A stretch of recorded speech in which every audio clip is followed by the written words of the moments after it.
We are here. We are back. Indeed. It is time for war. Now, the word Emergency, is a free speech. Are here. emergency podcast.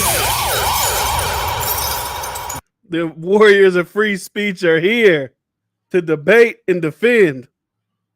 But we back after the show podcast. I don't even know what number it is, but we back for another episode of the Nah, show. bro, we on like 223. No, we ain't that far. We still in the hundreds still. We ain't broke the 200s yet. But we on the way. I We mean, on the way. We on the way. 123. My bad, 123. Yeah, we on the way. We 123. So, anyways, like all that good shit, all that, Showtime topics. Make sure you subscribe if you're not subscribed already. SoundCloud, Spotify, iTunes, search up Absolute Sure Podcast. You can find it all over there for your listening pleasure.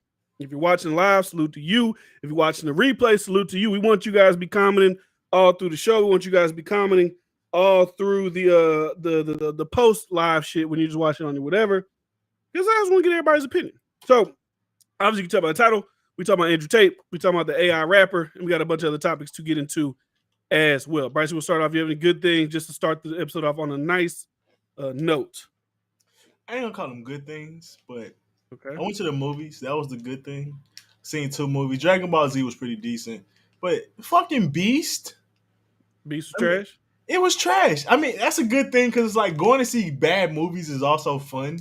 Like that was a bad movie, bro. All it was an hour and 30 minutes. Of, oh, God, oh my God. I mean, what did you? But let's be honest. What did you really think it was going to be? It was like the preview was just a lion chasing them. Like that's essentially what you see in the previews. What were you think it was going to be? Okay, I thought it was gonna be more lion versus. Okay, I should even say lion versus Idris because we actually got that. That was nasty. Like literally, it was a 1-on-1. Like step in my square. Like this shit was crazy. I ain't gonna lie to you, but it was more of a drama between him and his daughters. I didn't give a fuck about that. I wanted to know more about the lion. I cared more about the lion than I cared about their fucking family and their mom dying. Like I'm sorry, but yeah, I wanted more lion. I ain't gonna lie. The lion was cool. He was in there, but yeah, it was more. It was more about the feisty daughter fight towards Idris Elba than like them worrying about a fucking lion. Yeah. I don't remember the last time I've been to the movies. I don't really, the movies. It's like whatever. I'm here for you guys today. I was supposed to go to an outing with my job. I was gonna go to a game. But I said, I gotta get on the pod, man. I can't. You know what I'm saying? I got shit to do. I got real life shit to do. I got people to entertain. I got people to talk to. So we here tonight to get into all that. It's been a great week for me. Had a good time. Uploaded consistently. We in the building tonight, and we're here to talk about like I said earlier, the brother Andrew Tate, the racist AI, and some other topics to delve into. Do we want to get an Andrew Tate shit first? I mean, we can. That's what we all here for today, right? That's what we're here for. So he just made a response to it. I'm sure you probably haven't seen the excuse gaming and shit like that. So you probably didn't even see his video that he made. Our video is like my farewell message to the world. Essentially, like I'm done with this shit. I got hundreds of millions of dollars. I'm gonna go do good in the world. Y'all can have the internet shit, right? Possibly, potentially a part of his master plan. Because you can imagine how much money he's probably racked up over these past couple months of being super famous, super viral, whatever money he had on top of that. But I digress. So, as we have seen over the past couple of years, once one social media company takes you down, all the other companies come after you as well. So first Facebook, well, Meta. So that's Facebook and Instagram. That's you get through into Facebook's the biggest social media just as far as numbers of active users. They take you out there. Instagram takes you out there. The same company. Boom, you're done there. And then what that leads to in today's day and age is all the other companies got to be like, well, fuck, they did it. And everybody's pointing at them.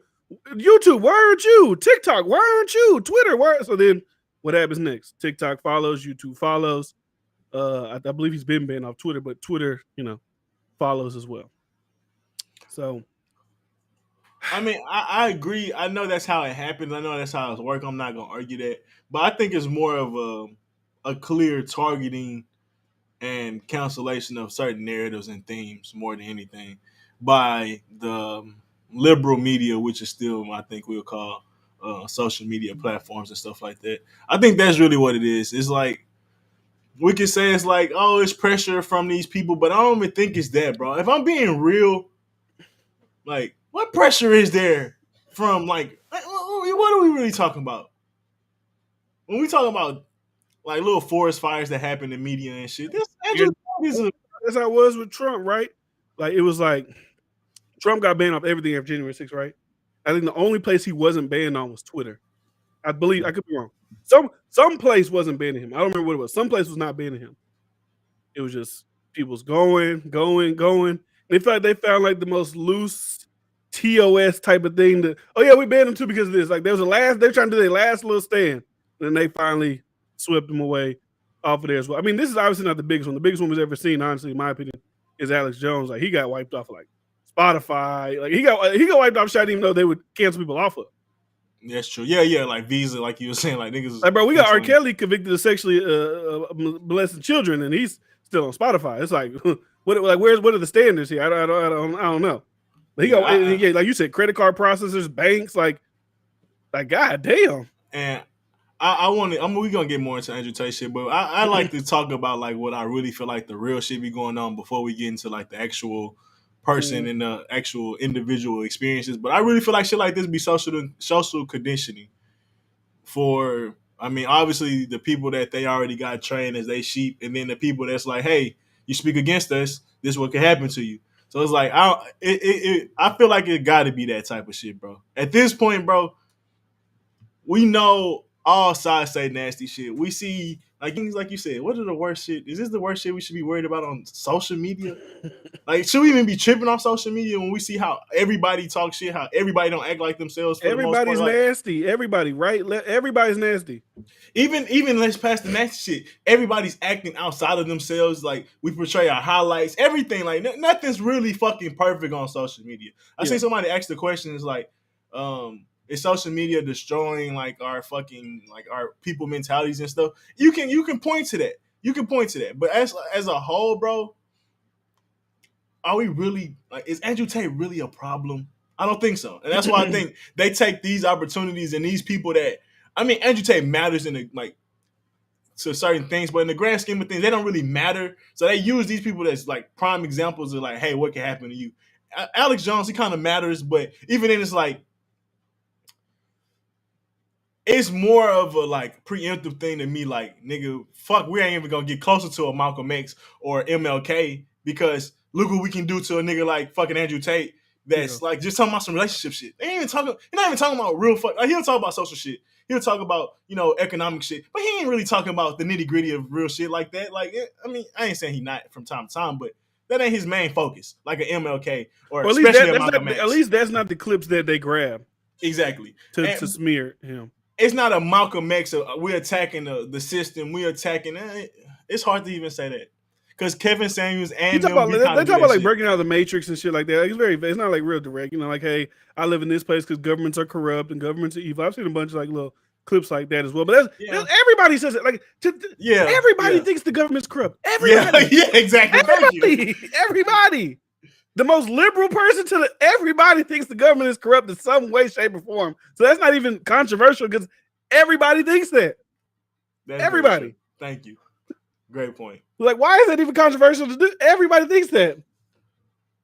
So, what are we talking about? We're talking about messaging, right? Yeah. So I mean, it could be that. It could be like, hey, we're banning this person. So now whatever rhetoric y'all was kind of hampering up on, like y'all was kind of getting to a level where y'all speaking about this.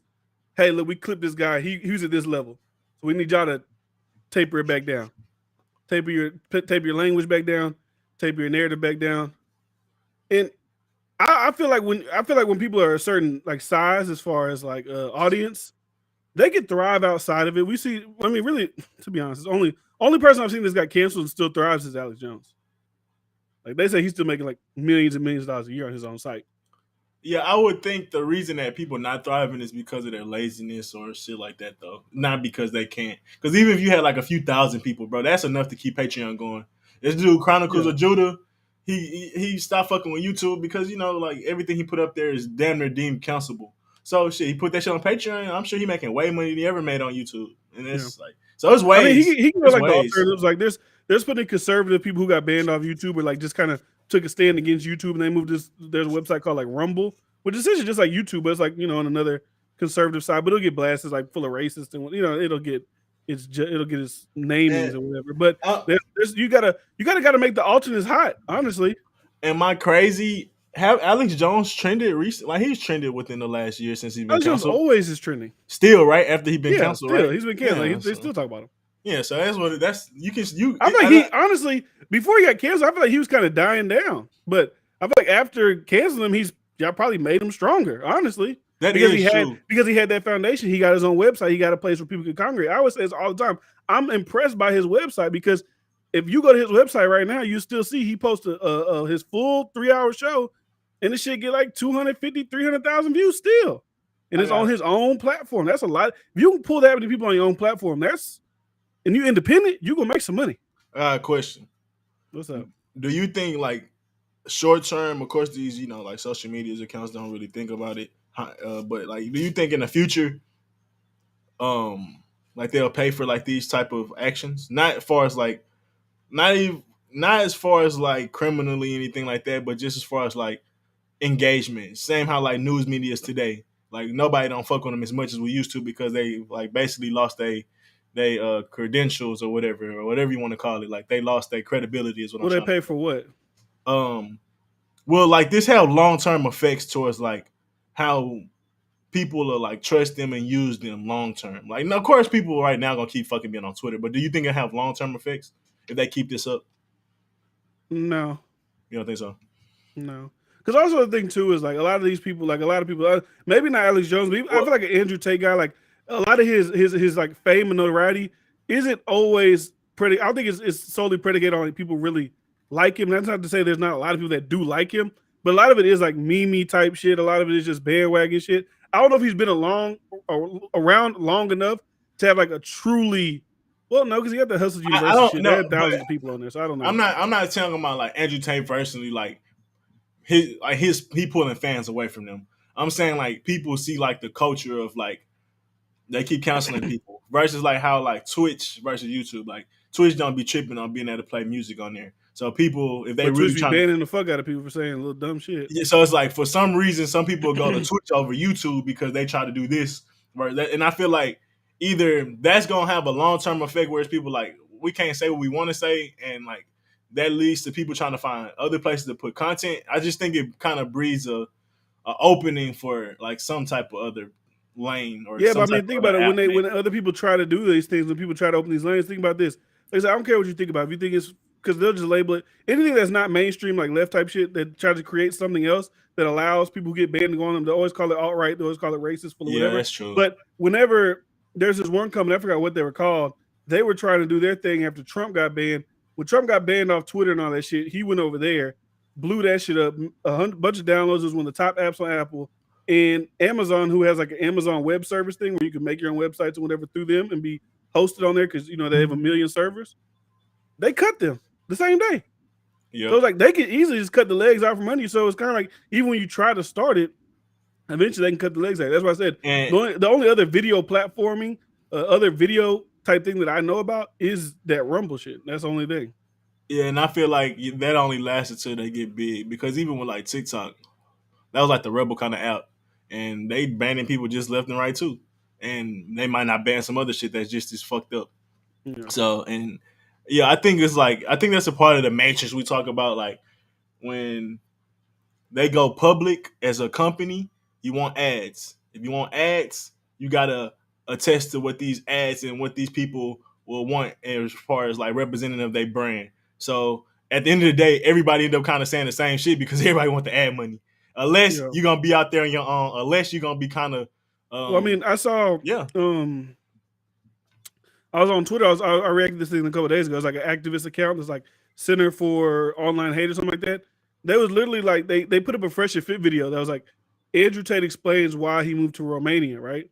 And they were like, "Hey, YouTube," and they actually tagged the people whose ads are on there, like Vans. Your ad is on this. This is like an obscure company. It's like not probably like a mainstream company, but hey, at your brand is on this video with this guy. So they try to do these things because that's what happened last time with the ad apocalypse for YouTube. Like, hey, your videos are being advertised on these hateful people or these. This like actual like when the Coke ad was on, it was like on an actual like really like racist video. That's like a content creator saying something. It was like an actual like some type of crazy type video.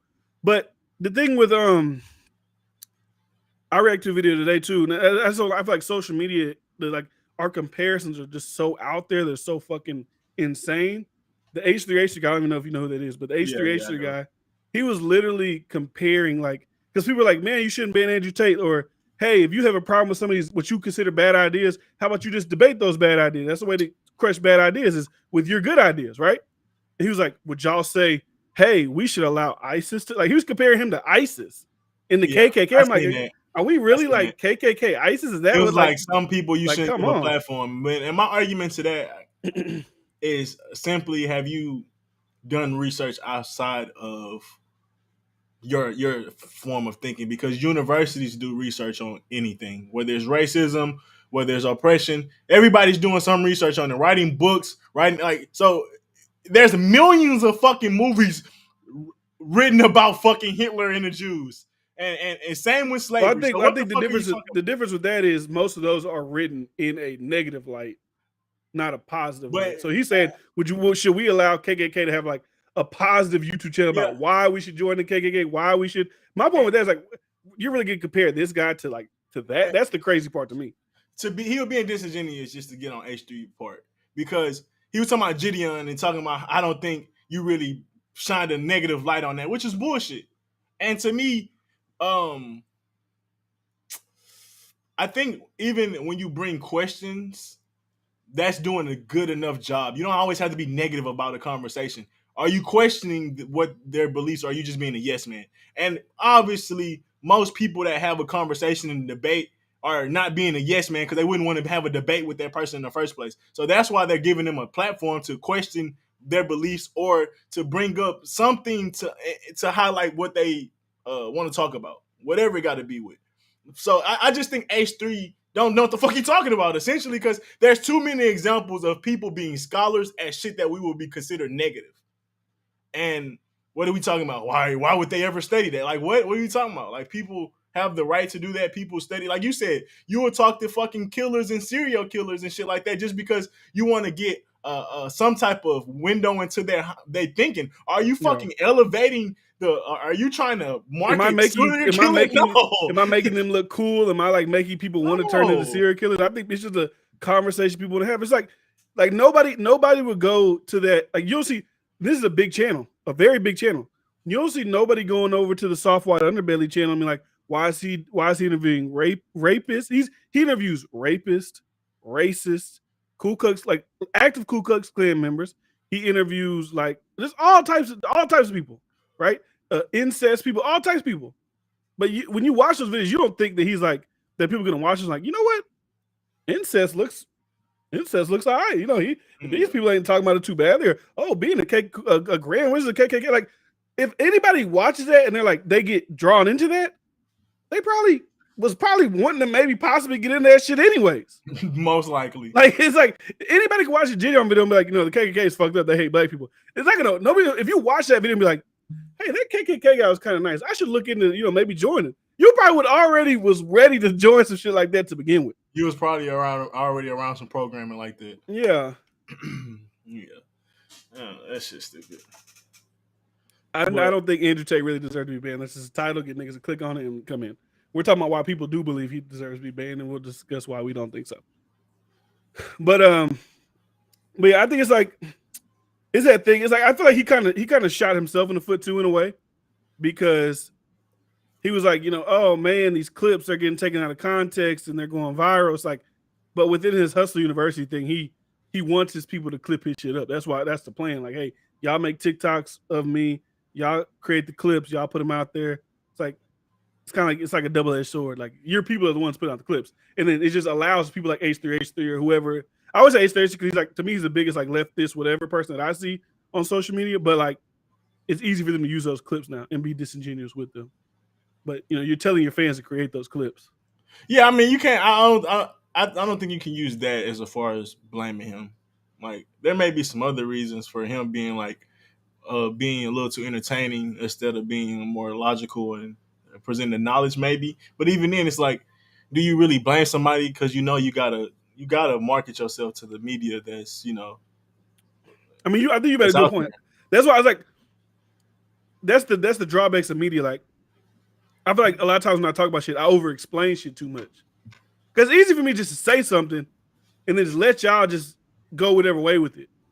But I kind of try to butt that shit out, so I try to over-explain shit. But that also doesn't really make for an entertaining thing. Like if I just say, "Hey, women should do this and this and this," and I just say it, let it live, let it breathe, you leave up to everybody's interpretations, everybody's conversation about it. But if I say, "Hey, I think women should do this and this," but you know what? Because of this, and I over-explain it, I don't leave room up for conversation of other people to have. Well, it's a mix of what you're saying, and it's also a mix of, like you said, that clipping of what he said, because he'll have that entertaining bite that get everybody ramped up. Like, what the fuck does he mean? That allows him to be able to explain himself, because people like now enraged and want to hear what the fuck he got to say. So it's like, it's a bit of trolling that's a great trolling, and not like the trolling that people just don't want to fucking even entertain you. Yeah. Trail. like a dumb troll. Like, what doesn't even make any fucking sense. Like, well, why is that the troll? We don't even like, what is that? We don't want to hear that.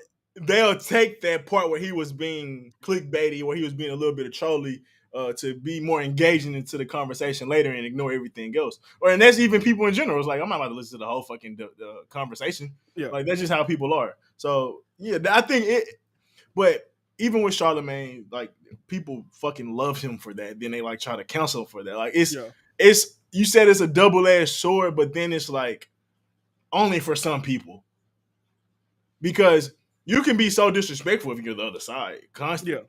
So it's like I keep bringing up HRC, but like I feel like it was so distasteful. Like whenever the Herman Cain is a black man, he was a very successful businessman. Obviously, he was a Republican. The vid was going on. He wasn't fucking with the jab. He died from COVID.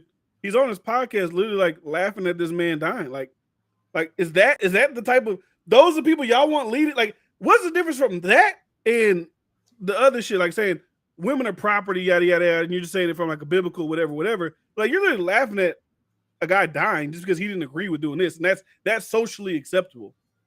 Like that those things don't make sense. That's why I asked, like, who runs the world? That's why the thing says, who runs the world? Who gets to decide what is right and what is wrong? Who decides that? Is it media? Is it the fucking? Because it ain't the people. Let me tell you, it ain't the people. Because if you poll most people on most issues, you'll see that the overwhelming majority of people don't agree whatever we see is pushed as the right thing to do or the right thing to be. It's a mix of both. Obviously, that's the boring answer. But I also think it's heavily on the people. Because, you know what's interesting, bro? The blue face in fucking Charcena, what's her name? Krishan. I'll fuck that all the way up. You said Carcina? I'll fuck. What's her name again? Krishan. All right. So, yeah, the blue face of Krishan, like, when you think about them, it's only a matter of time before people actually be like, oh my God, we're appalled. But right now, everybody's chilling. Right now, it's funny. So, it's like, it's cute. But no cops are getting involved. Nobody's like, you know what I mean? Like, well, she just got arrested. Well, they said for trespassing, but I don't know. But she was trespassing, but there's like no one's really like doing anything about it right now. Until like something happens, then everybody get outraged, and then that's when the court. So it's like, I be kind of wanting to blame the people, because it's the same with the R. Kelly shit.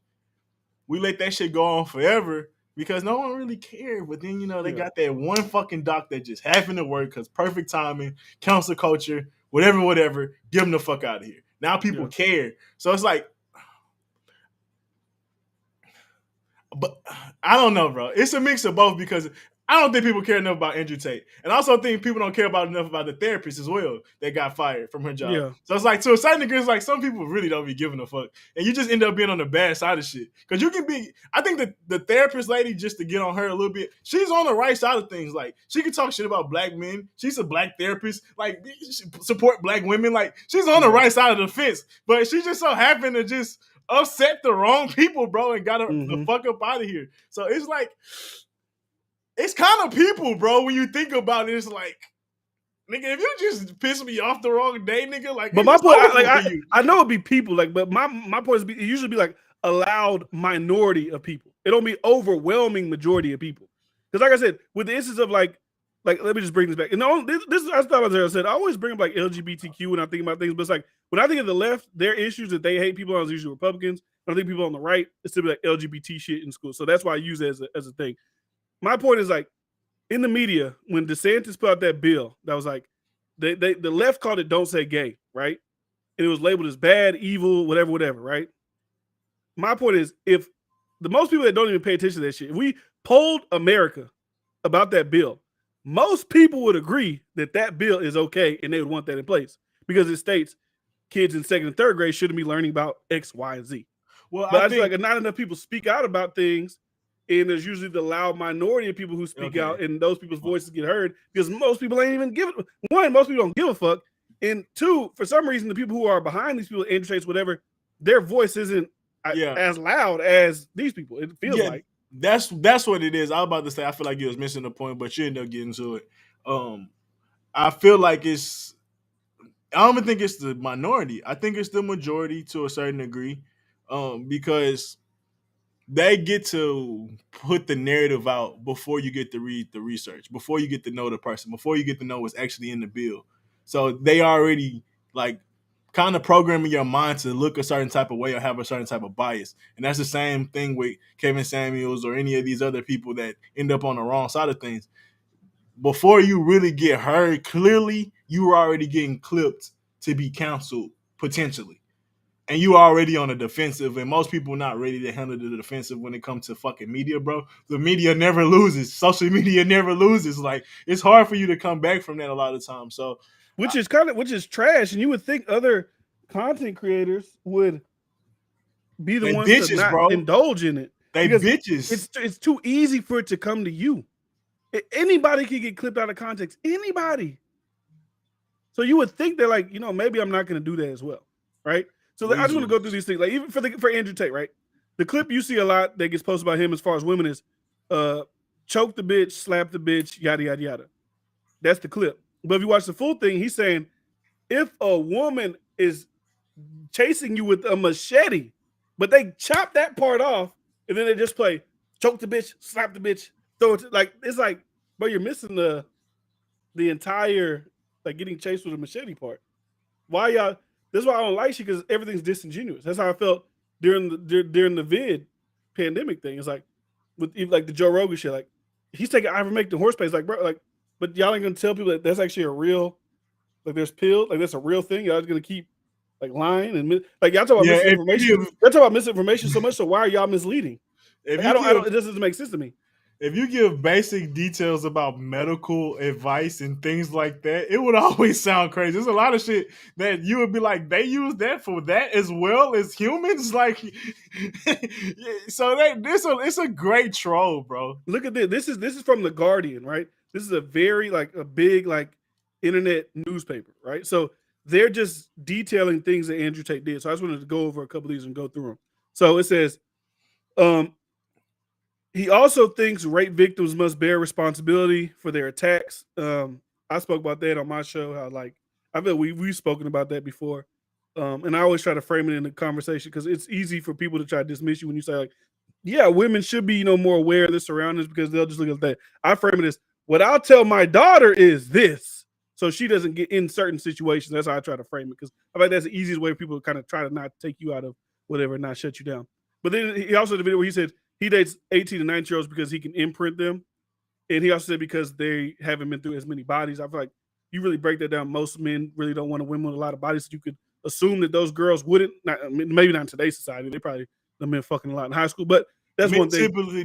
Men that have options typically don't date older women or women older than them. Yeah. And I mean, if men typically like younger women, of course, I mean, as long as they're legal, you understand it. I mean, yeah, that's just a thing. Yeah. That's men nature. Just like women typically don't date dudes or take dudes that's serious, that's younger than them. Yeah. They can either be their age or older. That's just women nature. That's just men nature. But this is the one too. So I want to just read this out. So it says, this is a quote from him in one of the videos. It says, it's bang out the machete. They put that part. It's bang out the machete, boom in her face, grip her by the neck, shut up, bitch. He says in one video, acting out how he'd attack a woman if she accused him of cheating. But not saying that, hey, baby, she's accusing me of cheating, but she's chasing me with a machete. Like, why are y'all framing it that way? It's like, you could just, like I said, just give me the story and let me decide because y'all are trying to make people decide. Y'all are trying to decide for people by the way y'all frame shit. They're not journalists anymore. It's clear propaganda. It's clear narrative driven. It's clear like trying to control a certain script in a sense because that's not journalism. Journalism is like, hey, this is one side of the argument. This is another side of the argument, or this is one side of the problem. This is the thing that's blocking the problem getting fixed. Like that's how you become an active journalist, and you present the facts as factual as you can or as accurate as you can. They don't do that. They basically try to skew the lines and mislead you before you even get into it. They try to lead you to have a thought before you even read the article. And by the time you get out of it, they have even more like shit sprinkled in there to hate them even more. Like that's bullshit programming. So it's even think about it. Even think about this. Think about it. So they have 3 scenarios in this article, right? So it's the bang the machete, getting chased with a machete. Most people can look at it like, yeah, if somebody's trying to kill you with a fucking machete, even though you cheat on them, that's not. They're trying to make it like the cheating thing is the worst thing. Like because he cheated, she attacked him. Like, bro, no, it's a woman attacking a man with a machete. There's no really reason, rhyme. Somebody should be attacking you with a machete. But then it says, then he describes throwing a woman's things out the window. And then the third, he calls an ex-girlfriend to accuse him of hitting her. An allegation he denies. He calls her a dumb hoe. If somebody lied on you, if you think somebody lied on you, right? In the work that's bad for calling me a dumb hoe if they lied on you. If they did, I don't really know the details of that story, but if she lied on you, and if no charges got brought against you, why would I not have the right to call her a dumb hoe? But it's because like they're trying to frame like, oh, he hates women. Saying he threw women's things out the window. TV, movies, social media. We see women throwing men shit outside all the time. Why is that? I just don't get why that's why are these the things that you're using in your article like to take them down? Like, those seem like regular shit if there's on the opposite side. Do you think after they make these articles and the little outrage that happened this week, do you really think people like? Do you really think there was like a mass amount of people that actually started to care and wanted to have him actually counseled, or do you think like they make up these like? I don't even know. Like, it felt like it's random to me. Like, it don't like it comes out of nowhere almost. I think it's like most people. Even what you said with Alex Jones, like he was dying down and then they counseled him. It's like he been had said this shit, so it's like I don't even understand. It's like no one cares. It's not even like you said, it'd be a minority a lot of times, and even when it's like they get a bunch of people, or when they like make a fuck, even with the R. Kelly shit, nobody fucking care. Like it's not a bunch of people that care. It's just a bunch of people talking about it on social media, and even then, it's like you can get both sides where you kind of be like, well, it might be like 40-60 or 45, whatever, 55, but it ain't like it's 90% people. It's like, oh my god, R. Kelly's a fucking like, you know what I mean? Like I'm not understanding that to me. Like, and then it's like they use this bullshit out of nowhere. And then just like that's what we use to counsel them, but it's all made up. It seems like we expect the journalists to be journalists, right? So I thought about this today. I thought about the one thing they get used against Andrew Tate all the time is that he is a sex trafficker. He's been investigated by Romania for sex trafficking. He stated in his new video that was a girl that was at their house. The boyfriend knew from America he was there. He called the embassy, said she was being kidnapped. My thing is like this. Journalists at these newspapers, the Guardian, the Washington Post, whoever made stories on them, I feel like they have enough clout and credentials to investigate, reach out to Romanian justice system and be like, hey, it's simple. Hey, is this guy under investigation for sex trafficking? It'd be so easy to debunk that situation. If they could just ask him, hey, Romanian police, is this guy, we see he got arrested here. Is this like a legit thing? Oh no, I don't know. It's just so easy, but why not just do that? Because that's not their narrative. That's not their job title no more. Whoever paying them niggas to be whatever they are, they want this type of shit to go on. Because it's certain shit they allow. It's certain shit that they tell them not to look for. It's certain shit that they tell them to gloss over, bro. And it's certain people they tell them to attack because it's no reason why Andrew Tate should be getting attacked, but then we have other people on the other side. Like we can always say that. I don't want to get into that no more. It's annoying. But I think it's more about it's coming from above. And it starts to be like you can kind of clearly see what they don't like and what they want to be pushed into the future. But whatever it is, this men movement, they are irked by. Hey, let me tell you something. I ain't gonna lie to you. I don't really believe this, but I can see this being a thing, right? Andrew Tate lives in Romania. To say that this cabal couldn't touch him if they wanted to would be naive. They could if they wanted to. But let's keep it a buck, man. This is conspiratorial. Let's get conspiratorial. One of the leading black male voices in that man space dies instantly. Right? Kevin Samuels, dead. Andrew Tate rises a couple months after, bang, get him out of here. Is there some, do y'all not want the men to to start to look at certain things a certain way? Do y'all not want these man channels out there? Because it's looking a little, you know what I'm saying? And it's looking a little shifty, man. when Kevin you look, Samuels dead. He had a heart attack, they said, and now they ban Andrew Tate. It's like something's in the water, man. and I can guarantee you that Sneeko nigga, he's next after them. I don't know if he's a super like male, whatever is them, but he'll probably be next. He seemed like a perfect chaos being. He seemed like what do you call that shit? An implant or whatever you call them things. Like he seemed like they'll let that like nigga an stay. Agent. He like an agent. They'll let him stay around forever because he don't got no fucking vision. He ain't got none of that shit to me. But I feel like even with like you seeing what they let go, like and how they come at anytime you see men talking about shit, they be like, oh, look at all this woman hate, look at all this shit like that. But then we see it, women can say pretty much anything for the majority. We see the woman get counseled recently, but for the majority, you see that. And then I also feel like I seen this tweet recently. She was like, I'm just tired of black men and black women attacking each other. And I know there are black men attacking women, like as far as like social media and shit. But I know for the most part when they say that, they're talking about red pill dudes. And I don't think red pill is attacking or have really is misandrous. Maybe I'm wrong. Misogynist, my bad. Maybe I'm wrong, and maybe they do have elements of it. Maybe whatever.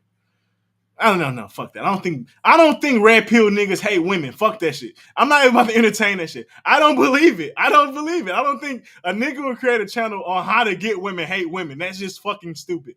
It don't make sense. But I actually see like a lot of the hate. But it seems like just because men try to hold women accountable, but then we actually see hate on one side, we gonna lump men into hating women too. But I don't be thinking that. I don't be seeing that.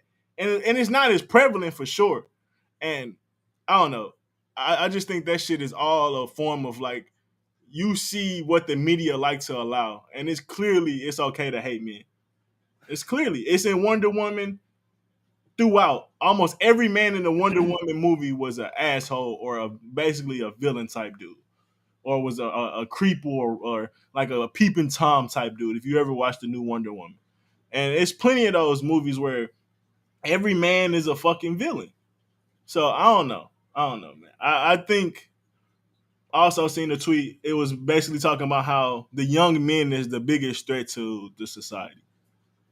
And I feel like that kind of going to what we were saying. Like I think that's the attack. I think that's the conspiracy theory on why they counsel these type of dudes that may give a little bit of game or a little bit of guidance. Because shit, the young men of the future is really going to be the dictate how America moves. So I think it makes sense. We just kind of overlook that shit because we think we kind of insignificant. And I mean, that's what we kind of been told for the longest, especially black men, but boys in general. That's why you get this incel culture. You don't really matter. Go work, go be, a cog in our system and just be happy with that for the most part. Find your little happiness. And that's the typical male life. I mean, you can see in a bunch of like old, like even like Jordan Peterson, right? Even a bunch of old Jordan Peterson videos and interviews, they'll like ask him like, why do you think young men, like they're trying to make it like a bad thing that his audience is mostly male? Like you would assume that. It's like asking a woman, like, why is your audience mostly women? Like you would assume that most of our audience is going to be women. So I don't even know why that's a question. And it's like, they don't necessarily even care about the messages, right? They don't really care about Andrew Tate's message. They just care that they feel like he was becoming influential to a mass amount of people. That's what they care. Especially if you ain't got no influence, they don't give a fuck. You can go yell in the corner with your 10,000 subscribers. You ain't really affecting shit. And YouTube will see what you're doing. They'll see what you're saying, right? But as soon as you start like getting a little too big, you get a little bit too much influence, then it's like, okay, now we got to clip. But that's only with black male influence and young male influence. That don't really happen with. No, that's what I'm saying. Yeah, that's only with that type of influence. Because I'll just give him a little clarity. If the thing is, if the argument is we need to ban Andrew Tate because he's influencing young men in a negative way, right? If that's the narrative, then there's plenty of women influencers who, what's it called? They promote whole culture. I think they should be banned because I think they're influencing young girls to act certain ways. I think they should be banned. No reason they should be banned.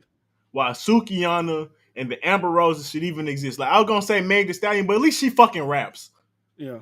What the fuck is a Sukiyana and Amber Rose or Kim Kardashian besides her fucking mom?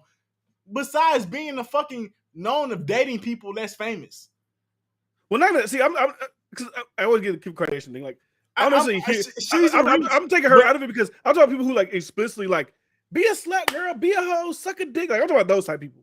No, I know what you mean. She's a reach, but I'm just saying like they all in that same lane of like not being influential, great influences to women, especially Kim Kardashian. Let's just say for the materialistic reasons. Maybe she don't do the whole body, shit. Maybe for the body shit, and like My thing with Meg Thee Stallion, she actually has a talent. That's the reason I was bringing up the difference between like a Meg or a fucking even a Nicki Minaj, where she may have some bad influential things, but at least she has some talent that she fucking works on and shit like that. But then you see these fucking like, what are they really here for? Like, all we know, Amber Rose and Sukiana's and not Ari. What's that other girl that was in that Black China? All we know them for is being pass arounds in the industry and basically being entertaining off of that. Like that, and that's that. Yeah, that'd be frustrating. That's my thing. My main point with saying that is like, okay, because I see I watch a lot of people. I watch everybody on both sides talking about this. So y'all's thing is Andrew Tate is influencing young males to be misogynistic. They're influencing young males to exhibit X, Y, and Z behavior. Cool. If that's the line, if we're worried about people influencing young people, because like I said, I don't necessarily think his message is that like they always like he's directing his message to kids. I think he's just putting it out there and kids are attracted to it, right? The same thing with the whole culture. I feel like there's probably young girls that watch that, look at that, and they absorb it. Maybe y'all aren't targeting them directly, but they're absorbing it. If he got to go down, people who are saying, be a hoe, be a slut, your body, do whatever you want to do this, do that, and you preach that constantly, I think if we're going to say, be the incel and doing all that, being the super misogynist is bad, these making boys do that, I think it's equally as bad on the women's side of saying, hey, girls, be hoes, do this, do that. Cancel them too. They need to be out there. I don't want them there. I don't want to have influencers telling girls to be hoes. If you don't want him telling women they should be property or whatever the fuck he's telling them, I don't want influencer women on there telling people they should be hoes. So they all got to go. If we're going to say they're equally as bad, they got to go. I agree. You know what I noticed? They got to go. This is a B Neil take, not an absolute. You know me. They don't want these hoes to have pimps. That's what's apparent. They don't even want the young dudes to have, influential dudes to teach them the game.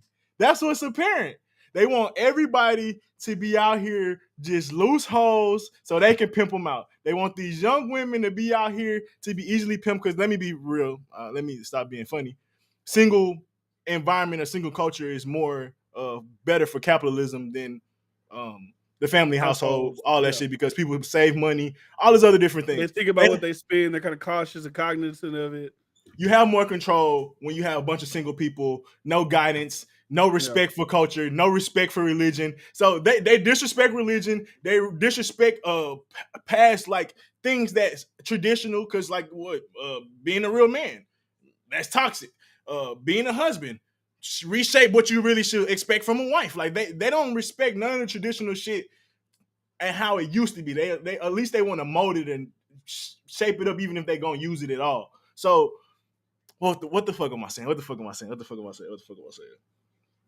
Like I said, they don't want nobody to have no motherfucking guidance, which I'm being funny and saying they don't want nobody to have no pimps. They don't want nobody to have nobody that's going to lead them and teach them what to do and tell them what to do with discipline and shit like that. They want these young girls to be out here hoes, and they want these young dudes to be weak and broken so they could do whatever they want to these dudes too. It's like, nah, go work 50 hours and still get niggas ain't getting $7.25, but get $15 an hour, which niggas was making 10 years ago for the same goddamn rate, whatever. Yeah. So I'm being funny, but the thing about I was thinking about why you talking. The thing about my take is people will find my take controversial. They'll say, "Oh, so you're trying to restrict what women can do?" Like, if the only thing the women empowerment in your mind is just being able to fuck who you want to fuck, that is not women empowerment. If you say like, "Hey, ladies, let's get out here," some people disagree with this. Like, "Hey, maybe you shouldn't have a full-time career, be focused on that. Maybe you should get a family and do whatever. Just depend on whatever your values are."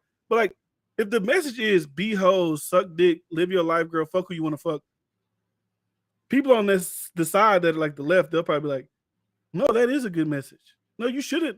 No, we need to keep them here. We need to speak sexual liberation into women. It's like, bro, no, we don't. No, we don't. If we worry about abortion, we want to be preaching that people should be fucking everybody. Abortion's gone in certain places. I agree. I be telling people, abstain, be chill, be relaxed. I agree with you. My kind of argument to them is like, well, why you want to let young men be free as far as how they look at women and how they view women? If women can look at men as being objects and not taking them serious and hating men and just using them whenever they want to, maybe just get a child out of them and still be a single. Like, however the negative thoughts they may think, I don't need a man, all that shit. Why can't men have their own narratives and be like, well, if it's hot girl season, I ain't taking these bitches serious season. Why can't men have their freedom to feel and think how they want to have? It's like it only go one way, and then it goes into what you said earlier. Is because for the longest women haven't. There's been no history where women ever had power, and it's just a bullshit argument. We've talked about this before. How women have been able to have power even when they couldn't vote because niggas listen to their woman. Niggas want to like come on, bro. Like niggas love their woman. Like you ain't just about to be disrespectful to somebody that you love. Like Andrew Tate said it. A nigga ain't slaving in a cave for 12 hours straight to be like, how can I go home and oppress my woman? Like, and he's not doing that shit for that reason. He's doing that shit because he loves his family, he loves his kid, he loves his wife, and he's sacrificing himself for that. So that's the average man. But even then, let's talk about the last 40, 50 years. From courts, from women basically making the same amount as men, all these other different things. Women have power now. If you wanted to get a divorce, you're going to get something depending on the type of man that you're dating. If you got kids, you're going to get something from them or the government. Like, women have rights over the last 50 to 60 years. Yeah. So to act like we're going to ignore that part of history, because they're like, oh, historically. Even then, I can argue and pick at that shit even when you talk about past that. If are we going to ignore the last 60? That's been very influential to how most of our women think, because let's be real, the last 60 has been very different before the last 2000. Like this last 60 has been very elevated and very different from technology, from communication, from technology. The last 60 has been very fucking different. So to act like all this shit is lumped into that shit is also fucking delusional. That's let's be real.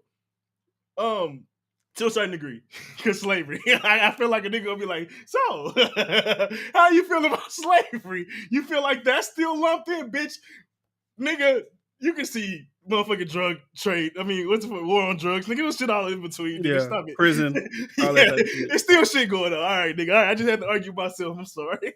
No, but, you got it. But being funny. But now,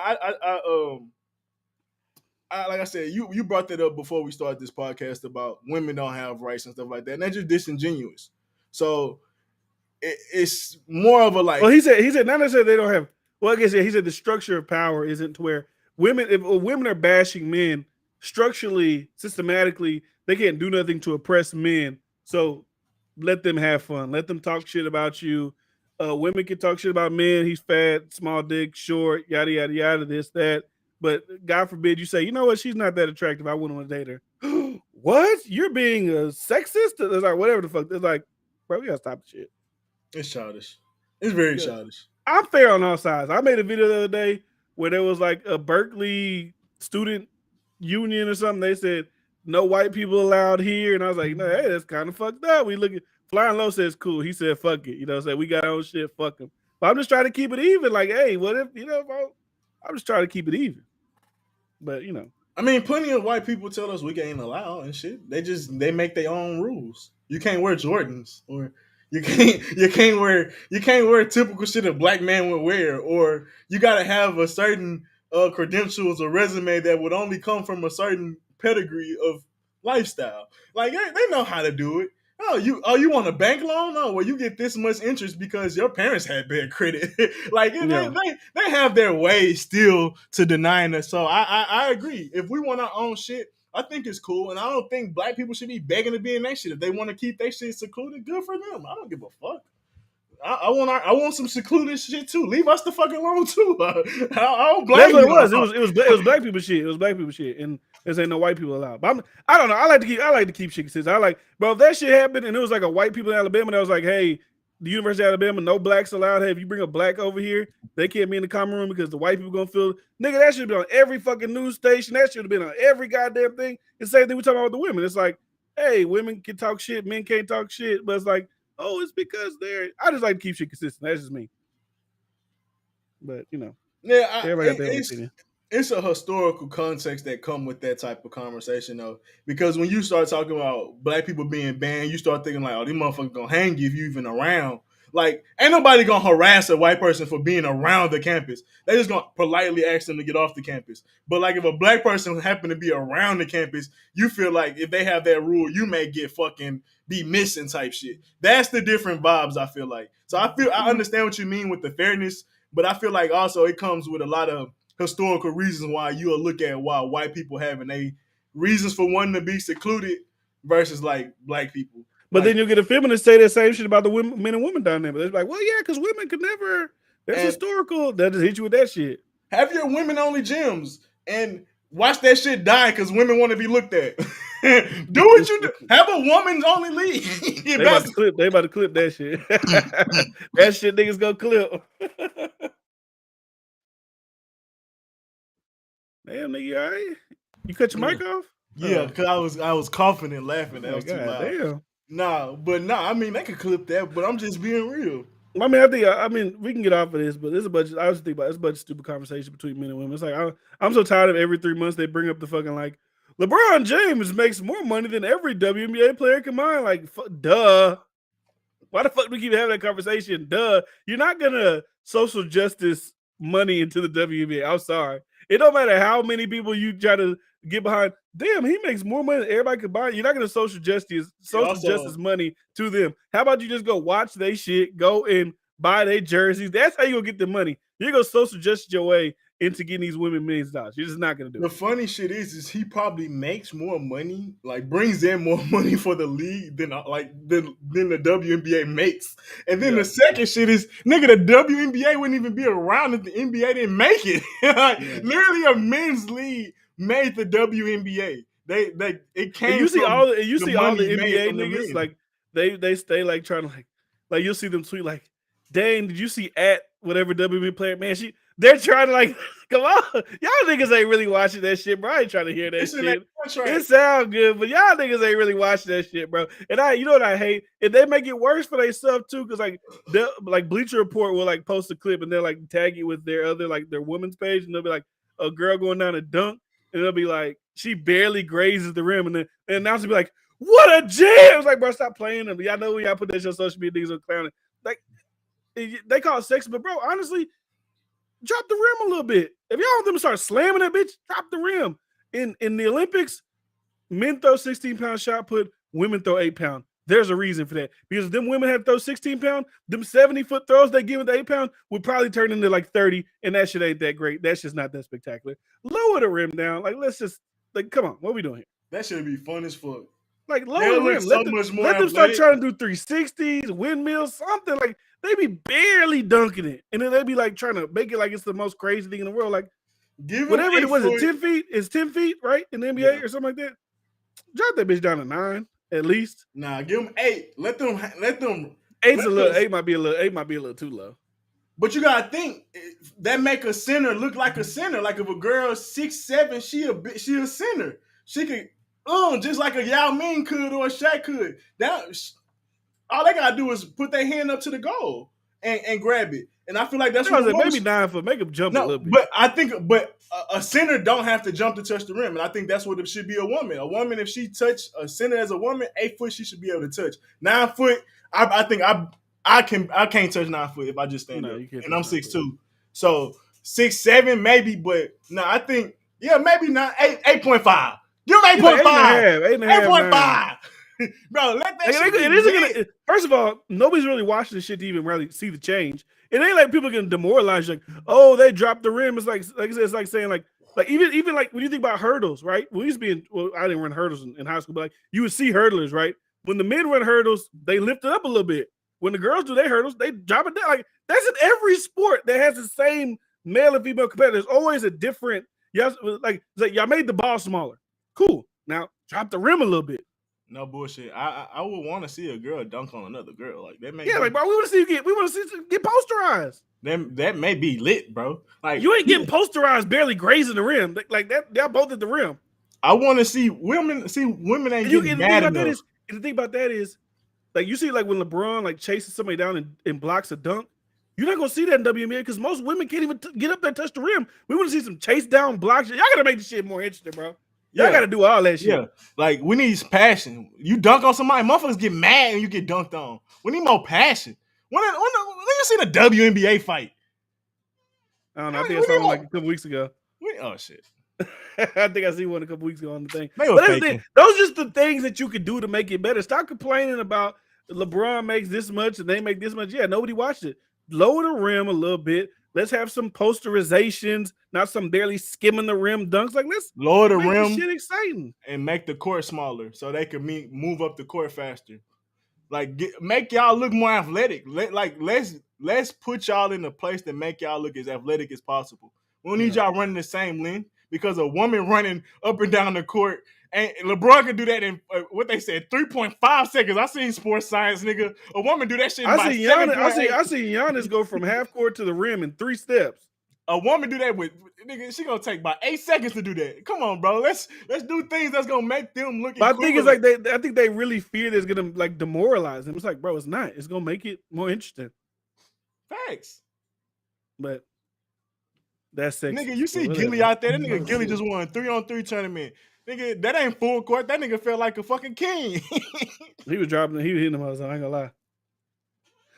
But all right, man, let's get off of this shit, man. Let's talk about this latest. Let's talk about this AI rapper that everybody's talking about today.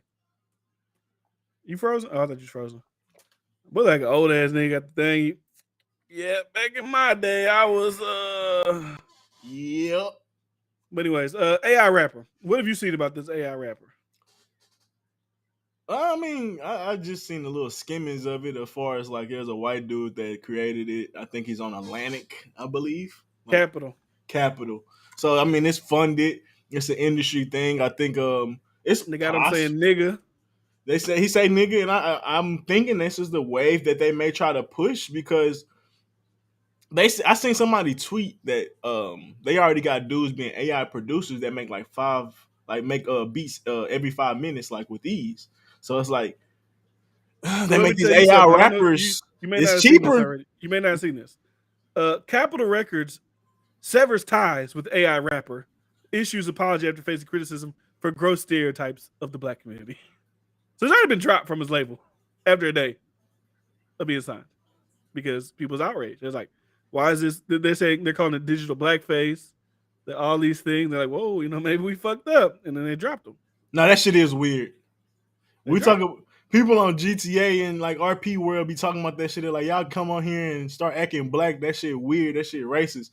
Yeah, it's different when you start making a lot of money off that shit too. Yeah. So it says, we offer our deepest apologies to the black community for our insensitivity in signing this project without asking enough questions about equity and creative process behind it. So I mean, that's just like, oh, y'all let these white people program this and they're going to benefit off of this, but y'all are taking it from a black, black stereotype rapper. He sounds like 6ix9ine. I mean, 6ix9ine's whatever, but he sounds like 6ix9ine. Whenever I was listening to the little video I saw, I feel like that's what they mirrored him off of. They said, just like in hockey, I don't see niggas. I said, what? That's the bar? That's crazy. I didn't get it at first. But I think I feel like that's the way labels would want to go. You don't got to deal with people. You keep all the money because it's not a real thing. You probably get the programmers a little bit of the money, but I can see that being a wave I don't know if it's going to work now, but I can see a wave that they was trying to implement. They would want to implement as far as having the most control over the rappers. They don't got to worry about rappers dying too early to capitalize off of that. They can do whatever they want to do with them. Like he literally has a song. Mika's first single on the label was Florida Water, which featured Gunna and then a gaming streamer named Click. So I just feel it's a little disingenuous though from the label because like nigga, y'all knew that was y'all we didn't ask enough questions. Get the fuck out of here. What do you mean? You knew this nigga vibe in his character when he made him. Y'all heard songs he made before he made them. Like it wasn't like you just was like, hey, this is a brilliant idea. He came with this idea. He had to have demo tracks and shit like that. This thing has been around for a while. I've seen people like it before it got signed, it amassed 10 million followers. I don't know who's following this thing, but it got 10 million followers on one of the social medias. But there was a group, they're called industry blackout. This is the statement they made to Capitol Records. They said, "It has come to our attention that your company has decided to partner with Factory New on signing the artificially designed rapper FN Mika." They even did a little thing, all new rappers got their little acronym in front of their name, like GG, Joko, or OTF. Like they try to even do that type of thing. But while we applaud innovation in tech that connects listeners to music and enhances the experience, we find fault in the lack of awareness and how offensive this caricature is. It is a direct insult to the Black community and our culture, an amalgamation of gross stereotypes, appropriative mannerisms that derive from Black artists, complete with slurs infused in lyrics.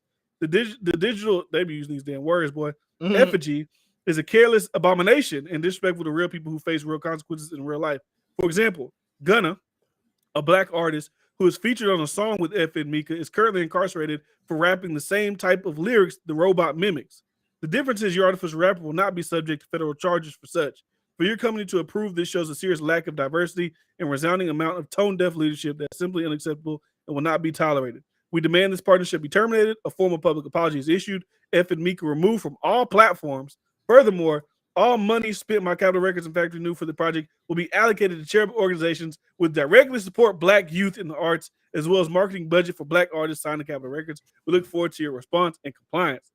They got the demand that y'all got to pretty much ban him on some Andrew Tate shit. He got to go. And all money y'all was going to give him to market this thing, market it to real Black artists and youth. Yeah, I hear that. That sound like a lot of bullshit. It sound like a lot of artists and old people that got their old money already tied up into the old fashioned artists, real fucking people. Is not looking forward to trying to change and do something different. And I think they kind of had a strike towards like, nah, we're not fucking with that shit. That's what I'm thinking it is. Of course, like he got the little buzz and shit like that, but I think what they're talking about how it's like Black appropriation or how it's like it's gross, like just gross negligence towards the culture in a sense. I think they're trying to create a culture around that you shouldn't even bring the AI thing around, even if you did it the right way, even if you did it classy. I think that's really what that message is about more than it's like we care about the young Black people. Especially for labels that have like historically been known for fucking over artists. It looks like another tactic to push out artists to like implement something where they can kind of take all the money. But my thing too is like, this is why I keep saying like music is bullshit. Like they really like music is being so diluted into bullshit that they really thought this was gonna work. Because as I feel like the music industry, like it's no real like shit going on. It's all fabricated shit. It's like this week, right? And I'll probably get a lot of shit with this with the barbs. But like Nicki Minaj went number one with her single, right? The Super Freak. That shit that's funny. Clearly like bullshit. That song is gonna fall so hard from number one. It probably dropped to like 30, 40, 50. I would assume. I don't think people genuinely listen to it. It's all a marketing tech. Now, if your thing is like, hey, I just want to go number one and then fuck whatever it does after that, that's fine. That's cool. But that's not a genuine number one record. Like I wouldn't even want to celebrate that. Yeah, that's just the culture. It's just like get number one the first week. After that, I'm done. Nah, I'm laughing because I was gonna bring up. Salute. I was gonna bring. Salute. I was gonna bring up the song Motorsport. I was like, I feel like that era, along with a little bit of more Migos shit, was like even like a Nicki Minaj only song, like with Drake and Lil Wayne. I feel like that was like the clear, like music is getting lazy. And like it's like let's just try to find something that's gonna be an easy hit. Like, cause I feel like back in the day, our hits, when I talk about Kanye and shit, our hits used to be actually good music. Now it's like, nigga, what can we make go viral? And I was wondering, like, can you think of an actual era? But even then, you like, I think it's certain artists too. Like you said, Nicki Minaj, that song now, even songs back then. So I think it's been like the last 5 or 6 years. Like obviously, Lil Pump's in them too, like where you get that shit, but. I don't know. Do you think it was a little before that or after? He said Drake started that. Drake started it? He was a part of it. He's a part of it. Like him trying to do the left foot slide, even though I do like he's that definitely song. A part of it. But it's like we see that going on. I'm not gonna dispute that. I'm not gonna say like, they all do that. I'm not gonna dispute. It's like, but everything is just skewed. It's like everything is like all these numbers to me are fake nowadays. All this bullshit is like I keep seeing them posting this thing about NBA YoungBoy, right? It's like I don't even want to really get on to him, but like I just keep seeing people post it. Like NBA YoungBoy is the artist with the most entries in the top 100 this year with 27 songs. It was like, bro, he dropped like 15 songs with the baby. He dropped 30 songs on his thing. We know most popular artists, they first week, pretty much all their songs are going to chart. So that number is still like disingenuous. That makes it seem like he dropped 27 like hit records. You know what I'm saying? It's like what's it? Drake will drop an album, right? And it sounds good. Like Drake has 6 songs in the top 10, but like, yeah, it's because that's what everybody's listening to at the moment. But we'll see next week they'll fall off. Nobody's maybe listen to 1 or 2 as far as what'll be the hit songs. But like all the numbers are like kind of disingenuous. I know I'll be talking about numbers a lot, but like when it comes to good music, the number shit don't predicate new numbers. Now when I'm talking shit about like people who make good music, like i.e. a Kendrick or i.e. a Drake, then I'll bring up the numbers in conversation with those two guys. But most people, it's like, come on. And I feel like, and let's go back to the AI rapper. Like that was clearly like they're seeing the trends of music. Nobody really gives a fuck. Let's try this bullshit. This might work. Yeah, that's definitely what that is. And I think it's a lot of people don't have a backbone in the industry of like hip hop, especially like mainstream hip hop, because these niggas on Joe Budden had the nerve to talk about that Her song being like a decent song. I'm her. And it was like, ain't that like the new vibe, the dance songs? Like, just because she did that style, just because she did something similar, it's like, oh, we're gonna give her credit for that. It's like we've heard people do it better. And the thing about that is she has better songs on the album than that. That's true too. There's better sounding shit on the album than that. That's true. I get Drake did it, right? I get Beyonce did it. Everybody don't gotta do it. Well, my biggest thing is more about how these dudes, I feel like they should have been a little more critical, maybe, but I think they're trying to be lenient to the new style, because they was even making fun of the light skinned dude. I think is it Ish? He was like, who you was with? He's like, you must have been with some hot girls, because he was like, yeah, I listened to the album. I was like, you listen to it? He was like, yeah, I fuck with this song. He was like, everybody was looking at him, but I feel like, I said the mainstream media not gonna talk bad about shit like that, but I don't know. Yeah, nobody's gonna say that. Nobody's gonna say that makes songs sound it's trash. Like, it's trash. Same with like motorsport though. Same with like I like motorsport. The verse on there, at least Nicki. I like Nicki's verse on motorsport. I think it was good. I'm not mad at the song, but let's be real. A lot of the shit that was microwave. Motorsport is just an example. It was a lot of microwave-esque songs coming out in that time that was just like, we're gonna think of a fucking cheesy ass hook or catchy ass hook, but it ain't even really good music. It was real, it was real basic shit. Like motorsport. Like it's some shit that you listen to the club. But that thing is sport. Like it's not Popper like a sport. Like it's you a dork. Never been a sport. Pull up skirt, jumping out the sport. In New York. You say it like that, we gotta break it down and do something like that. It's kind of trash. Like, but even a lot of shit. So that made me bring in like the Migos. There's always been people like that. It's always been people that made music like that. They've been more like one hit wonders though. Migos made a career off that though. Would you acknowledge that, or would you acknowledge that music being decent? I ain't gonna lie, I like the Migos shit, man. I ain't gonna lie. You can like it. I like the Migos. I think they make good music. I think they got like legit hits. When they got hits, I feel like they're legit hits. Man, that verses ain't feel like it was good hits. Well, you wasn't playing the right shit. We already acknowledged that. Man, I ain't gonna lie. We already acknowledged that. We already acknowledged you wasn't playing the right shit. The shit that y'all said was the right. Lot of shit. You missed a lot of shit with the Migos. The shit that you said was the right shit really ain't hitting like it's like we talking about Mama Versace. We talking about Versace. Like no, we talking about Versace with Drake on it, not with just them on it. But that was like the thing about they didn't get popping till Drake popped on it. Maybe in Atlanta that shit was popping, but the first time you heard Versace, Drake was on it. The most people heard Versace first when Drake was on it. And Quavo doing that Versace shit wasn't that long. You play shit in verses, he was saying Versace for like 3 minutes. I disagree. Hey, that song was out for a minute mainstream before Drake hopped on. So was Tuesday. When the first time you heard Tuesday? Nah, I ain't hear that whole till. I didn't hear that song until Drake got on it. I ain't feel it. I heard Versace. You would probably poll most people. They did not hear the Versace song with the Migos until Drake hopped on it. Oh, maybe them, not me. But I didn't even know who the Migos were until that. Nah, you lying. No, I'm not.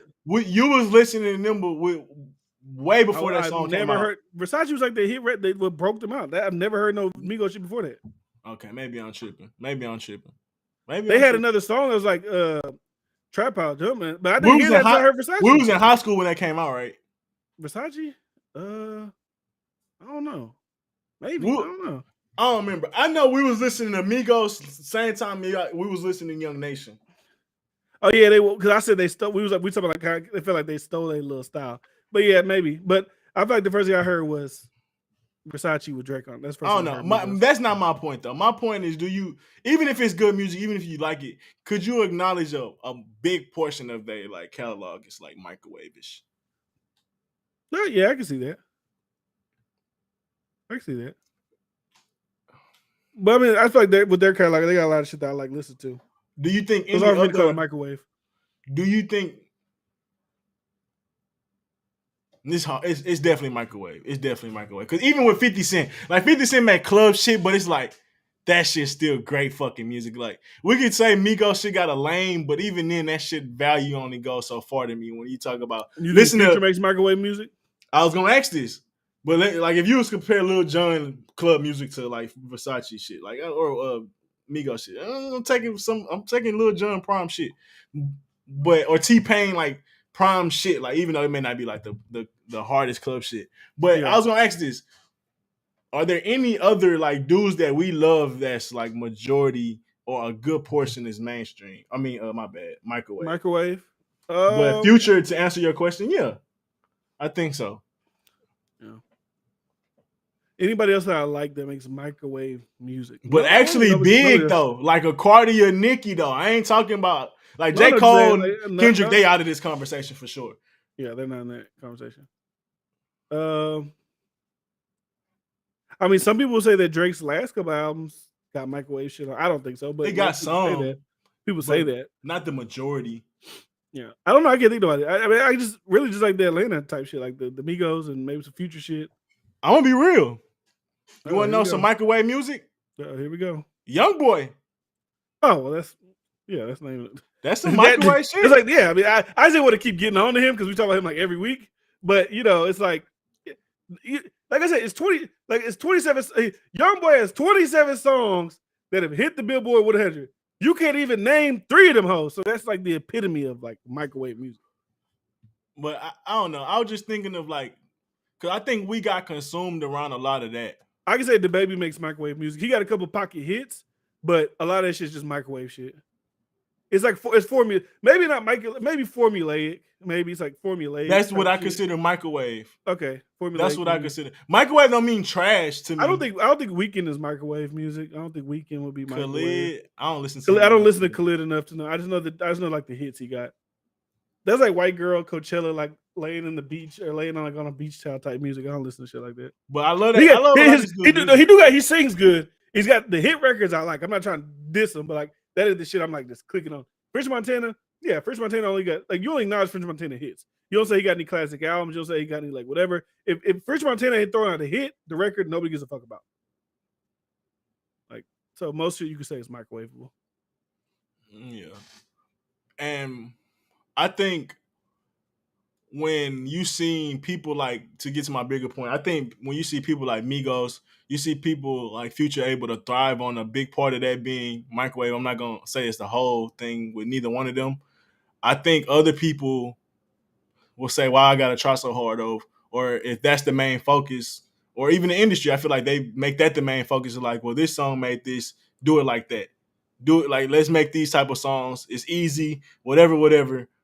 And I feel like everybody starts to be focused towards that. And I think that's where we go back into the numbers being low, to people not being invested in music. I think it's like you start to see them people pop off and make it, and then other people like, well, I can make it like them too. Like, or even people that have been successful, it's like, well, if that's the new style, shit, I ain't got to try as hard. Yeah. Back in the day, I was having to like Like think about this. Like for example, like a nigga like Drake, right? Drake could look at it like, bro, back when I came in the game, like I had to make a Take Care. I had to make a Nothing Was the Same. Now, I don't really got to do that shit.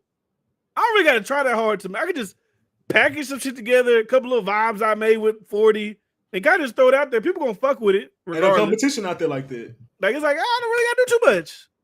Like it's not the same. It ain't the same game. So, I mean, I think that all plays into it. We talk about that shit all the time. That shit plays into. That's like I said. That's why I feel like they try to go with this F and Meek and shit. They're trying to. It's it's new. It's tech. The fucking idiots are gonna love this shit. Like who really listen to that shit? That felt like some TV that was like a TV side show episode or some shit. Like I don't know, that shit just felt weird. Like there's no way. Why you mad, man? Why you sending a 50? What you mad for, man? Why you sending a mad 50? We thankful, but why you mad? I appreciate it. What you got a mad 50 for? But anyways, he'll tell us why he mad in a second. But yeah, I mean, we was talking about the music thing. I feel like I had a point about the music shit. I just can't remember it. Microwave shit like that. Yeah, I feel like people don't really care anymore. There's no need to. Just as long as you can get maybe one or two songs off your album to kind of hit, you'll be all right. If you just get one or two songs, you can hit. Oh, that's why. Okay, max out. No worries. We know you consistent over here, big dog. No worries, my brother. But yeah. I even feel like elements of Meg Thee Stallion shit was, at least her albums, of course her singles are microwave, but even parts of her albums and her lyrics she not trying. She not being creative. She just know I can just basically mail it in. All I got to do is bring this certain type of style. Boom. What else I got to do? Same with the baby. It's like you said, Drake, Kendrick, J. Cole,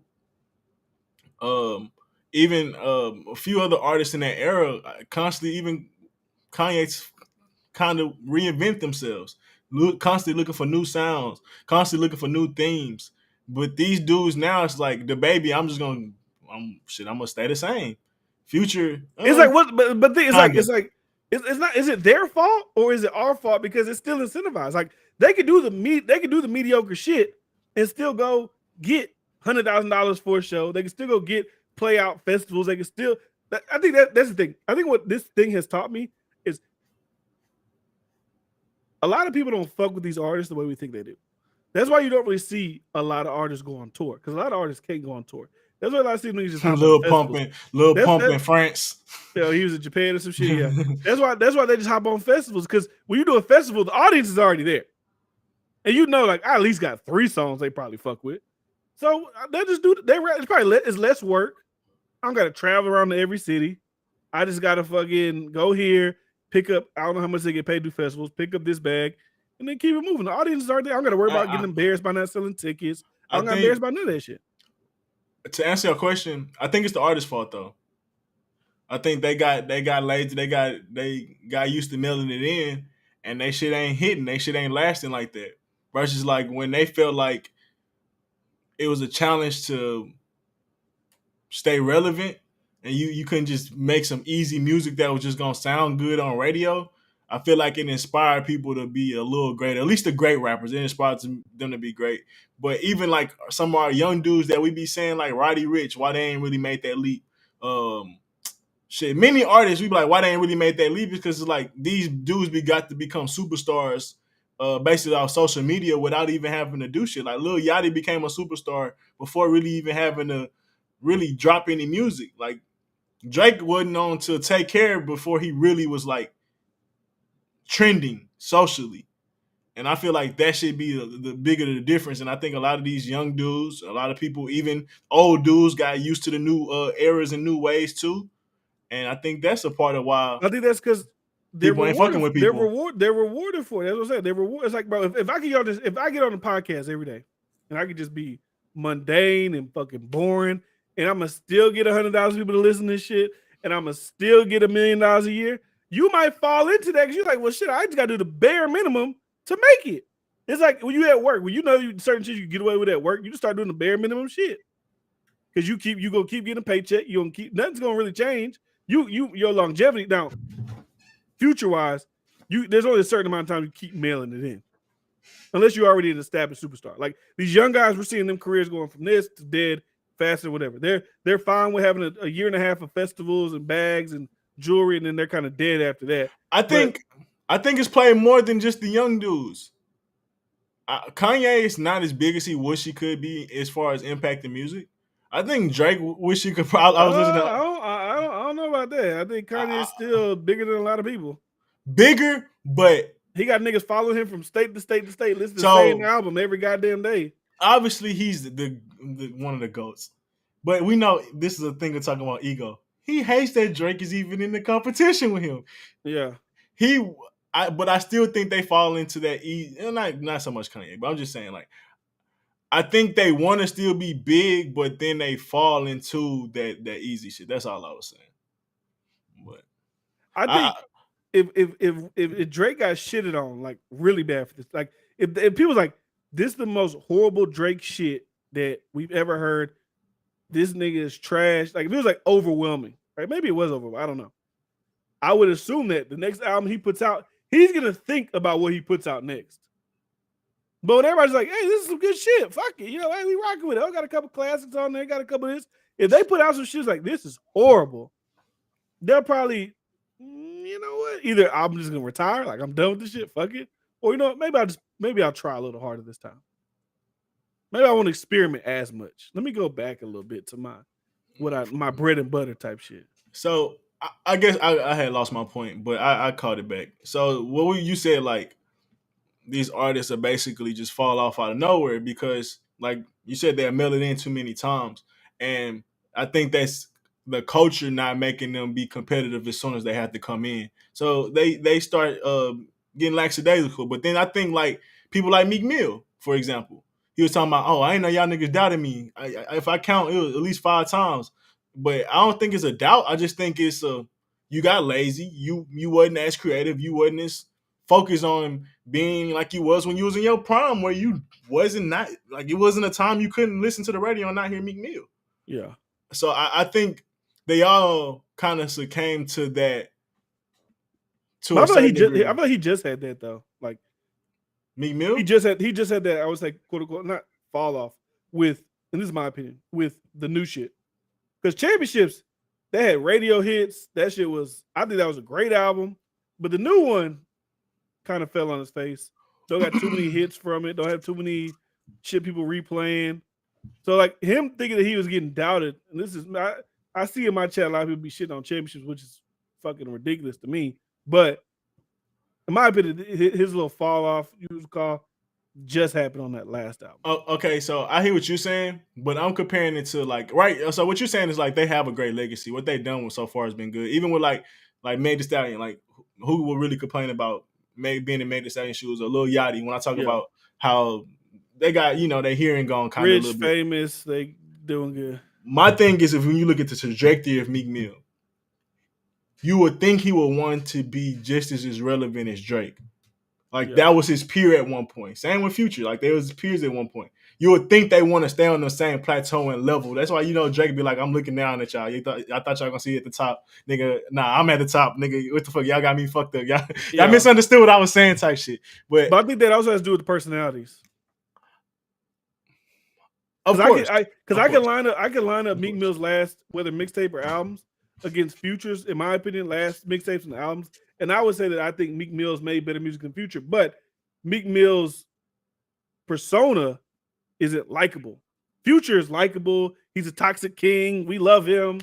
Great. But I don't think musically Future is shitting on Meek Mill. Now, maybe if you call this album, this new shit Future dropped, this is great shit. It's not he's shitting on him musically, but Future is more attuned to what a hit still is in this day. Like, Meek have a hit, what, maybe once a year, maybe.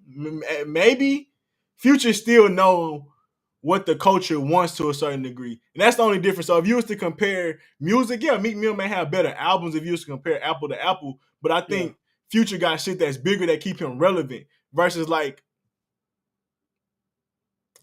you said, it's a character thing. other artists couldn't maintain that relevance. But even then, I feel like Future could have been bigger. I mean, if you think I about feel like those, Drake could be bigger. They both had, let me the finish. Past Let couple me years finish. they had their Drake stimulus package. Meek had Going Bad. Future had Life Is Good. They both big hit records. My thing is, I feel like we seen an overall taper on hip hop. Like all our artists could have went like crazy. Even Drake could have kept going harder. Kendrick could have kept going harder. Jake, like we talk about our expectations and shit kind of being a little out of there, but I don't think a lot of our expectations was crazy. What's the name made up a great point? Act made a great point. He was like, Bad Bunny is shitting on Drake numbers. Like, yeah, you talk about it being a Mexican thing, but I think it's more of a these niggas don't miss. They connected to the culture. And I feel like our artists got a little lazy because it became easier for them. And I think that's across the board. Yeah, Drake is still huge. Meek still had a great legacy. Future is still up there. Kanye still Kanye. But why the fuck 50 Cent fall off? Why the fuck is Rick Ross not still like considered one of the like top dudes when it comes to like being relevant? We know they got the talent, but they kind of fall off to a certain degree. And I don't think it's due to talent because they still making music. Well, I would say Bad Bunny's bigger just because of the Latin thing. Like that is like a major factor. Like that's a major thing. Like Mexican, Hispanics, Spanish, whatever the fuck, they love that nigga. I understand that. To talk about what C. Anderson said, Kendrick had so much potential. You don't think Kendrick could have kept going hard, foot on the throttle, and been as big as somebody like a Adele? No. Ever. You just think it's incapable. That's rap is capped out. There's no level of performance. Not in this time. No, I don't think. Like when you talk about Adele, you talking about like the 3 million in a week Adele? Or you talking about the new Adele? I'm just saying in general, competing with Adele. No. With other races. No.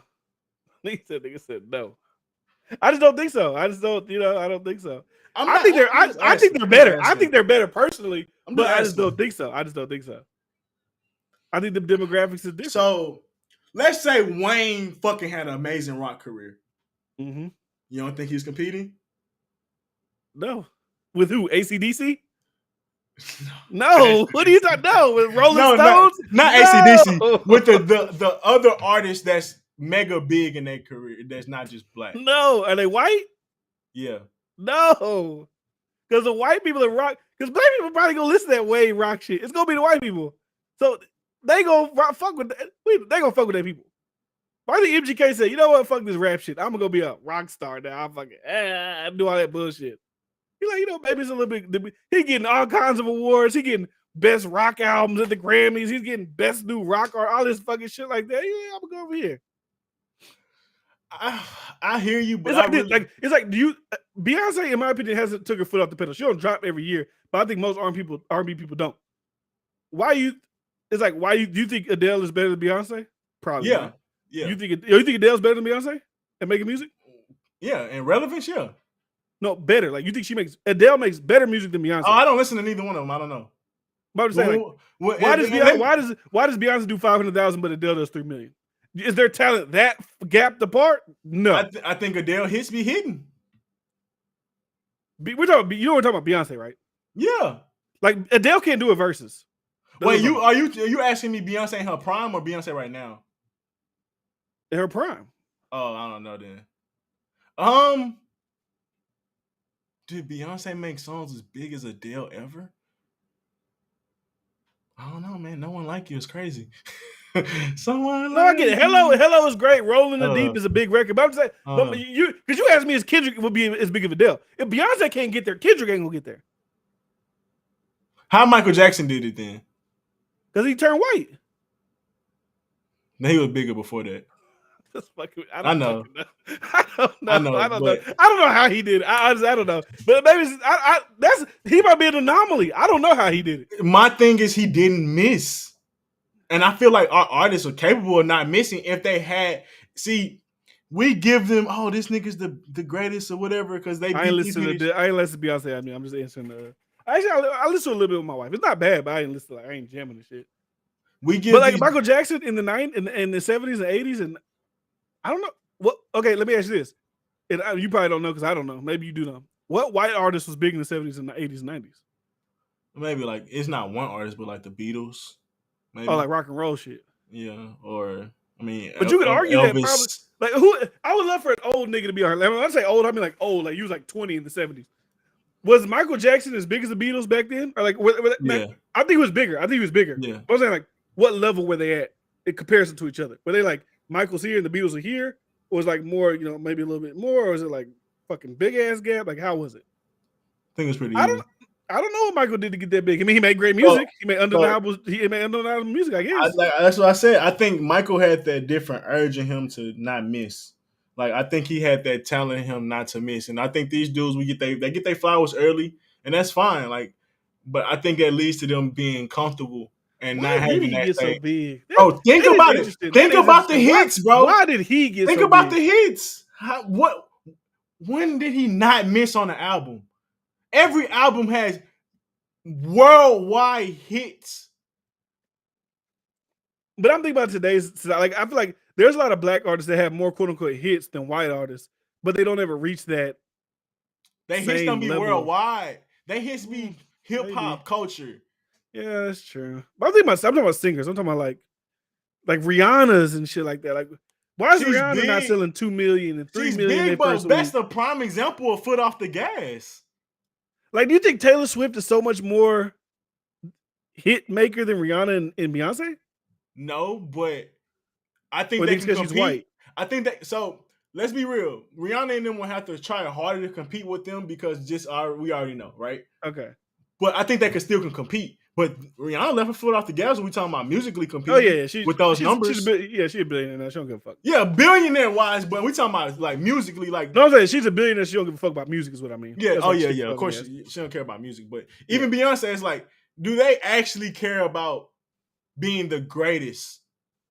I don't think so. Like, I think back then, like, maybe you can call it environmental issues, nigga. But I think the fact that people had to prove themselves to the fucking world. Like, I'm about to sound real naive and ignorant. I think it's a lot of shit like that. And when I say this, I know he was big, pause. But in comparison to these groups that we say in Rolling Stones, the Beatles, and around this time frame, how big was Prince in this tier level with all these people? He was pretty big, but he was slightly under. Like I know he wasn't as big as Michael, but I know people compare them two together. But like was he like a Beatles level? Was he maybe like a Rolling Stones? Like where was he at in the hierarchy of superstars back in those days? I just wonder. I don't know. I guess I'm not. I wasn't born in. I obviously know he's a big fucking superstar, but I just wonder where he was at in those things. Like I said, I know he was big, but like this sounds crazy, but like I'm saying, like where was he in the hierarchy of Jackson artists? reigns in top sales, Thriller 32 million copies sold in America and ranks 7 amongst all artists all-time sales. Prince, meanwhile, is 20 million. Okay, that's big. That's big.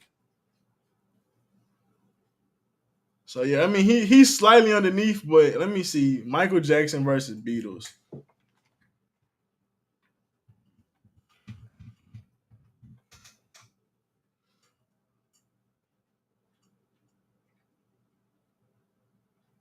So that was above Michael. Elvis was above. So Beatles sold 257 million certified sales. Damn. Elvis sold 207 and Michael sold 169.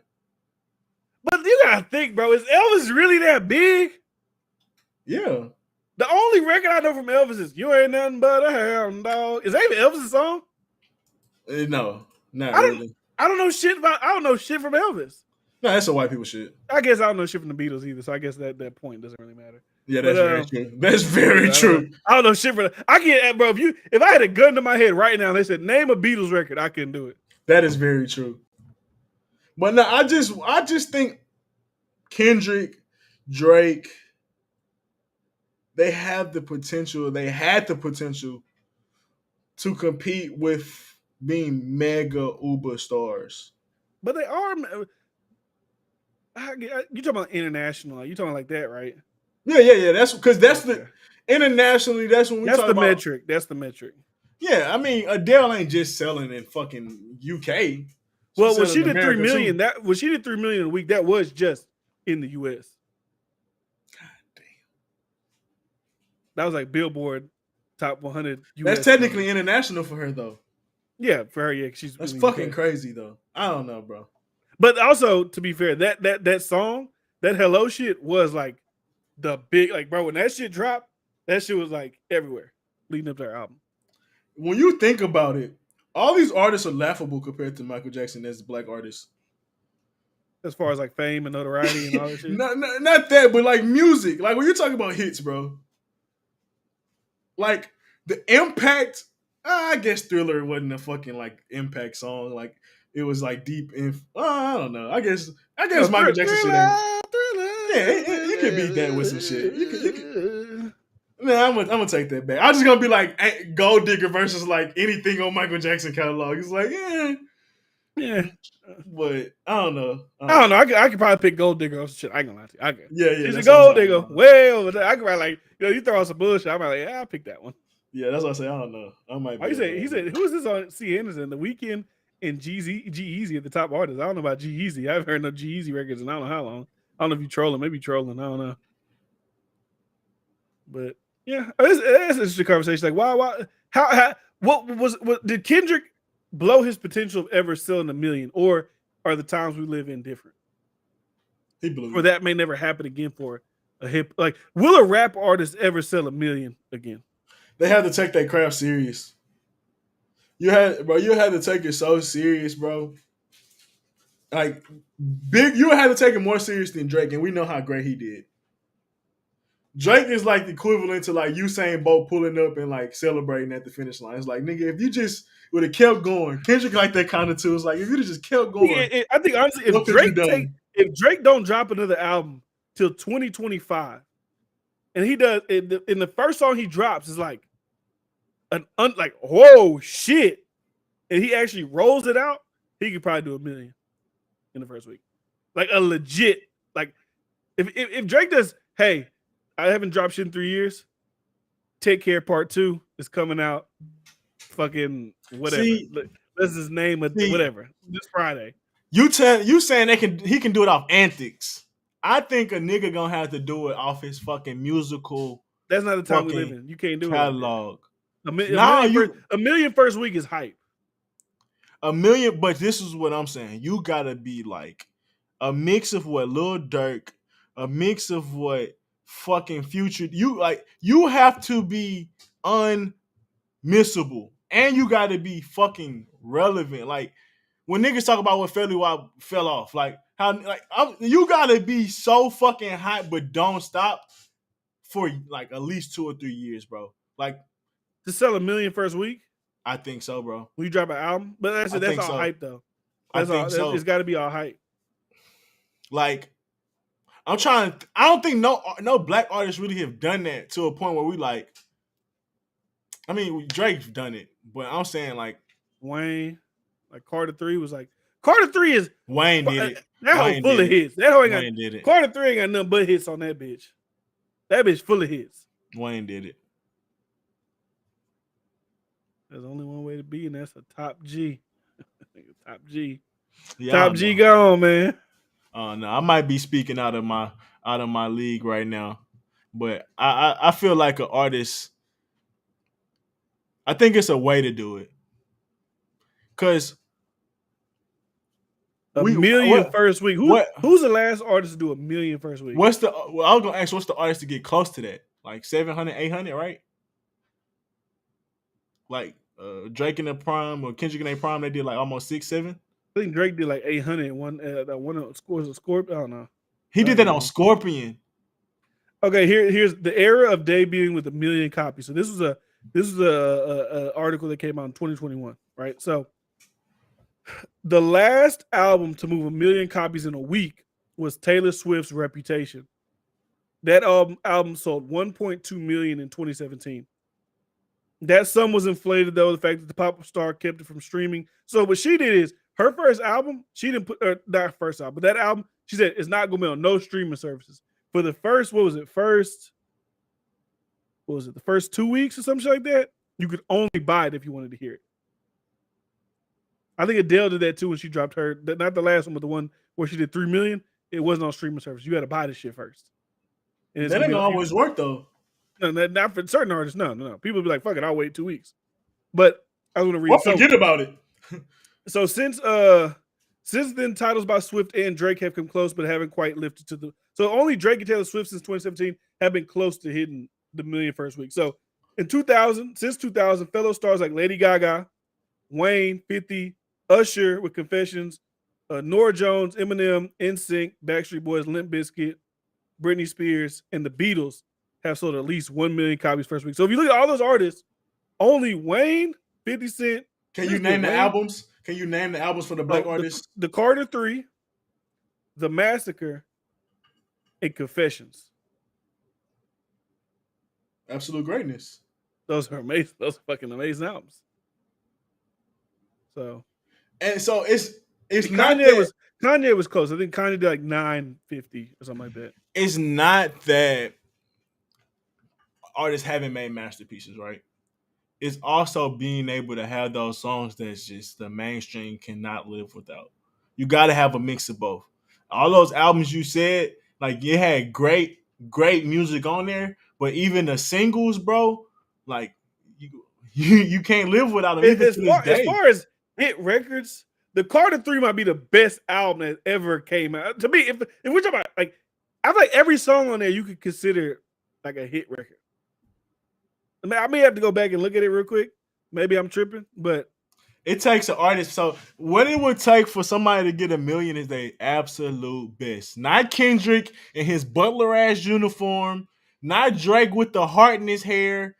Not J. Cole hooping in fucking South Africa. You gotta give me your best. You gotta put the best body of work ever. Not Meek Mill hanging around a bunch of old white men. Like, no, we need your greatest. We need your absolute fucking best. I really was just on their ass. I ain't gonna count.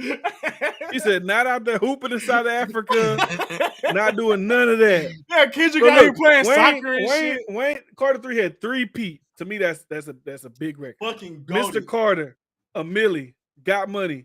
You like we try to play Comfortable's a good song, but you try to get in the verses. That ain't work. Dr. Carter, Phone Home, Tie My Hands, Mrs. Officer, Let the Beat Build, Shoot Me Down, Lollipop, La La, Playing with Fire, You Ain't Got Nothing. Okay, maybe not an album full of hits. I could be lying. Don't Get It. And I think like he threw Pussy Monster on there at some point. That's an album full of fucking hits. What a Dark Twisted Fantasy. That probably should have did it in the first week.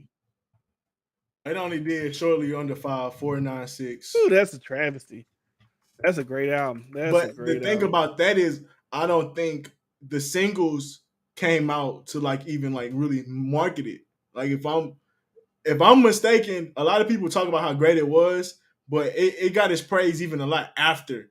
Yeah. Like 50 Cent after. Yeah, 50 Cent shit like In the Club, 21 Questions. I know that's not Massacre, but that type of shit got you so ready for the album. Of course, the album's gonna do fucking crazy. So you need a mix of both.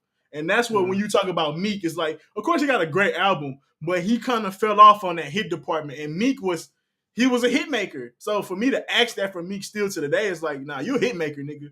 So I know you got it in you. All them niggas I talk about can make hits. So I don't want to hear, they can make great albums, but then can't make a bop. Because that's I was gonna read this one for Kanye. So Kanye's highest selling album ever is Graduation, and that was 957,000 first week.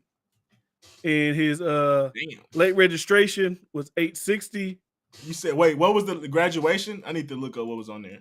That's one with like Can't Tell Me Nothing, Stronger, Good Life. Oh yeah, Flashing Lights, Homecoming. And yeah, the singles are so fucking ridiculous, bro. Like those singles was on songs. Those singles was on not on my fucking on songs, on games and everything. Like, come on, bro. Flashing Lights, like, come on, bro. You just know where you could go back in the day without hearing that. And then My Beautiful Dark Twisted Fantasy did 496 first week. Yeah, so I think an artist can do 1 million plus, but it takes absolute focus. It takes focus, marketing. That like, come on, didn't Graduation? That was the one where him and 50 Cent was going back and forth. Oh, I'm not sure. I think that was the one where him and 50 Cent was doing that back and forth one. So that also pushes you into the. It's all of it. Bad Bunny will do it next. Let me see. What was his last one? This is interesting. Y'all like Bad Bunny? I never listened to his music. He speaks Spanish, right? I don't know. See, that's interesting though, because like Bad Bunny, is this the album he just dropped? Bad Bunny YHL. Is this a new article? That's 2020. Babe, I need a. Never mind. I ain't gonna lie, I was about to be funny. I just thought about it. Charles, who you cheating on this with? Who else you been donating to? What do we need to do? My bad. Let me see. Do you so not look. Make it the first time in 11-week run. Oh no, never mind. So he's been doing 100,000 every week for the past 10 weeks. That's crazy. No, that's ridiculous. That's ridiculous. Why won't they show me the first fucking week for this guy? I'm so interested in that now. Really? It don't show first weeks? It keeps showing me like he's done this much. You don't know the name of his albums?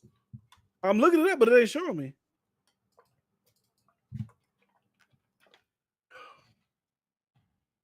But maybe since he's Mexican or wherever he is, maybe they didn't sell that crazy in America. I don't fucking know.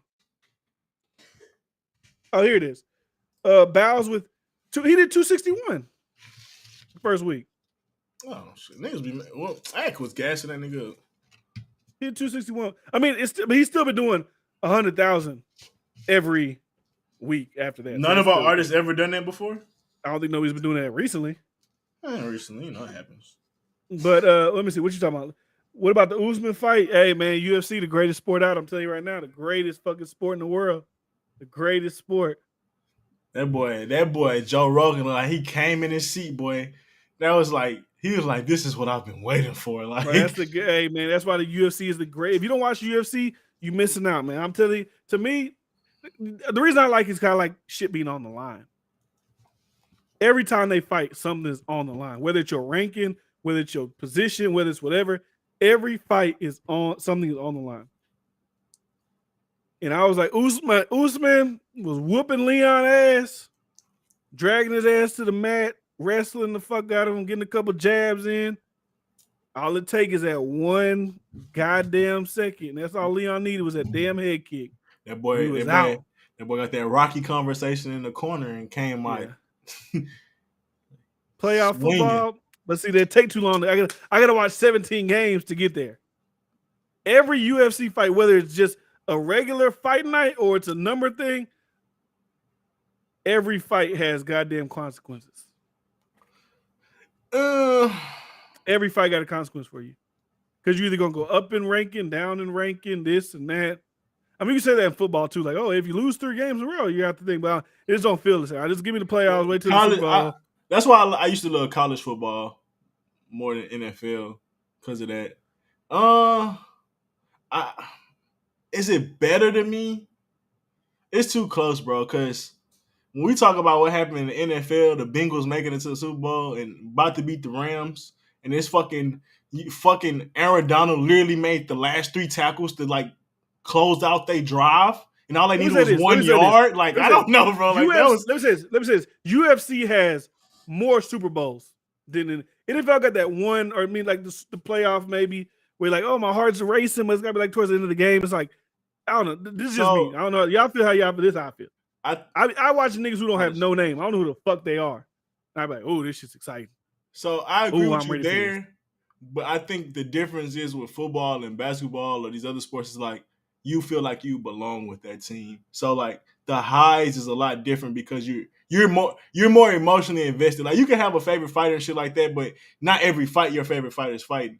But every Sunday your favorite team playing and you can get an emotional high off whether they're doing good or doing whatever. So I think that'd be the like difference. Like, but for someone like you and me, I'm not really emotionally invested in no team. So like I'm not as connected to the sport either. The thing about the UFC for me though is like what we saw on Saturday is like that shit you never know when that shit gonna end. You could be I feel like you could be more of a casual watcher to like enjoy the excitement versus like if you like football, then you'll enjoy it. But Yeah, I think it's a difference. Like, ain't nobody like you don't gotta Yeah, know the fucking you can get concepts of UFC to enjoy that shit. A motherfucker getting punched, a motherfucker getting you knocked down choked is out. You like know what's going that's on with that. yeah, It's yeah. simple. It's simple. But It's hard to yeah, beat that. I'm not like I'm glad Leon won. Like I'd be happy whenever like new champions come in because it feels like a breath of fresh air. It feels like a changing of the guard. It opens up more opportunities for other fighters. Like let's say Colby Covington could be like, hey, But they got a I know rematch though. I know they're gonna do the rematch. But I'm saying like if they didn't do the rematch or if he wins the rematch, it's like Jorge Masvidal fought twice already against Usman, but now that Leon is in there, he could be like, hey, we had beef in the past. That's a fight that'll sell. Let me try a third time for a championship. Colby Covington can't beat Usman, probably could beat Leon, but hey, it's a new chance for him to become the champion. So I ain't gonna lie, that boy Leon probably shaking in his boots because that boy gonna come out and beat the living bro, shit out of him in a Usman rematch. ain't gonna play. Usman, yeah, he. I don't think that's what not like too. Like I feel like Usman will probably win the next fight because let's be honest. Like I would say that's a lucky kick, but that's a saving grace fucking kick. Like bro, if you can land that bitch, you was down 4 rounds to 1. It's an Anthony Wilder versus what's the name Tyson. Like as far as like Wilder, the first fight, oh shit, Tyson was kind of dominating, but he got the punch. Then the next one's just like, look good. Like nigga, tap out, nigga. I think that's what it's gonna be, and I don't even think it's gonna be. I don't even think it's gonna get past like 2 rounds, low key. Like unless he get another lucky one, cause he hella aggressive. But nah, I think it's gonna be night for that boy. His striking is top notch. I mean, he can't. He might. I'm not saying he can't beat him again. He might beat him, but he would have to come out a lot different than he did. However, he came out in the first round. He has to do that all 5 rounds. All 5 rounds, he has to do that. But I don't think Usman ready to give up that legacy. So it's gonna. I don't even think Usman did the best he could. I think Usman was like, I'm taking him down. I'm touching him up. He looked like he broken. I'm just coasting to the finish line. Now it's like it's a different thing. Like I got knocked out. I was lead up. I'm the GOAT. I'm the greatest. I'm this. I'm that. It's a different like chip on the shoulder now. You want to know what I know? He gonna beat his ass. He was like, you gotta love UFC. He like, look at this shit. Even a squirrel can get a nut every once in a while. That's why you gotta love it. Like to what you said, he ain't taking serious, bro. He was going in there coasting. As far as like, he ain't gotta overexert himself to get this W. He not that good.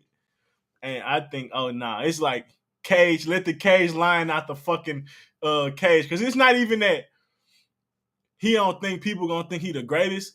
He got to get his pride back.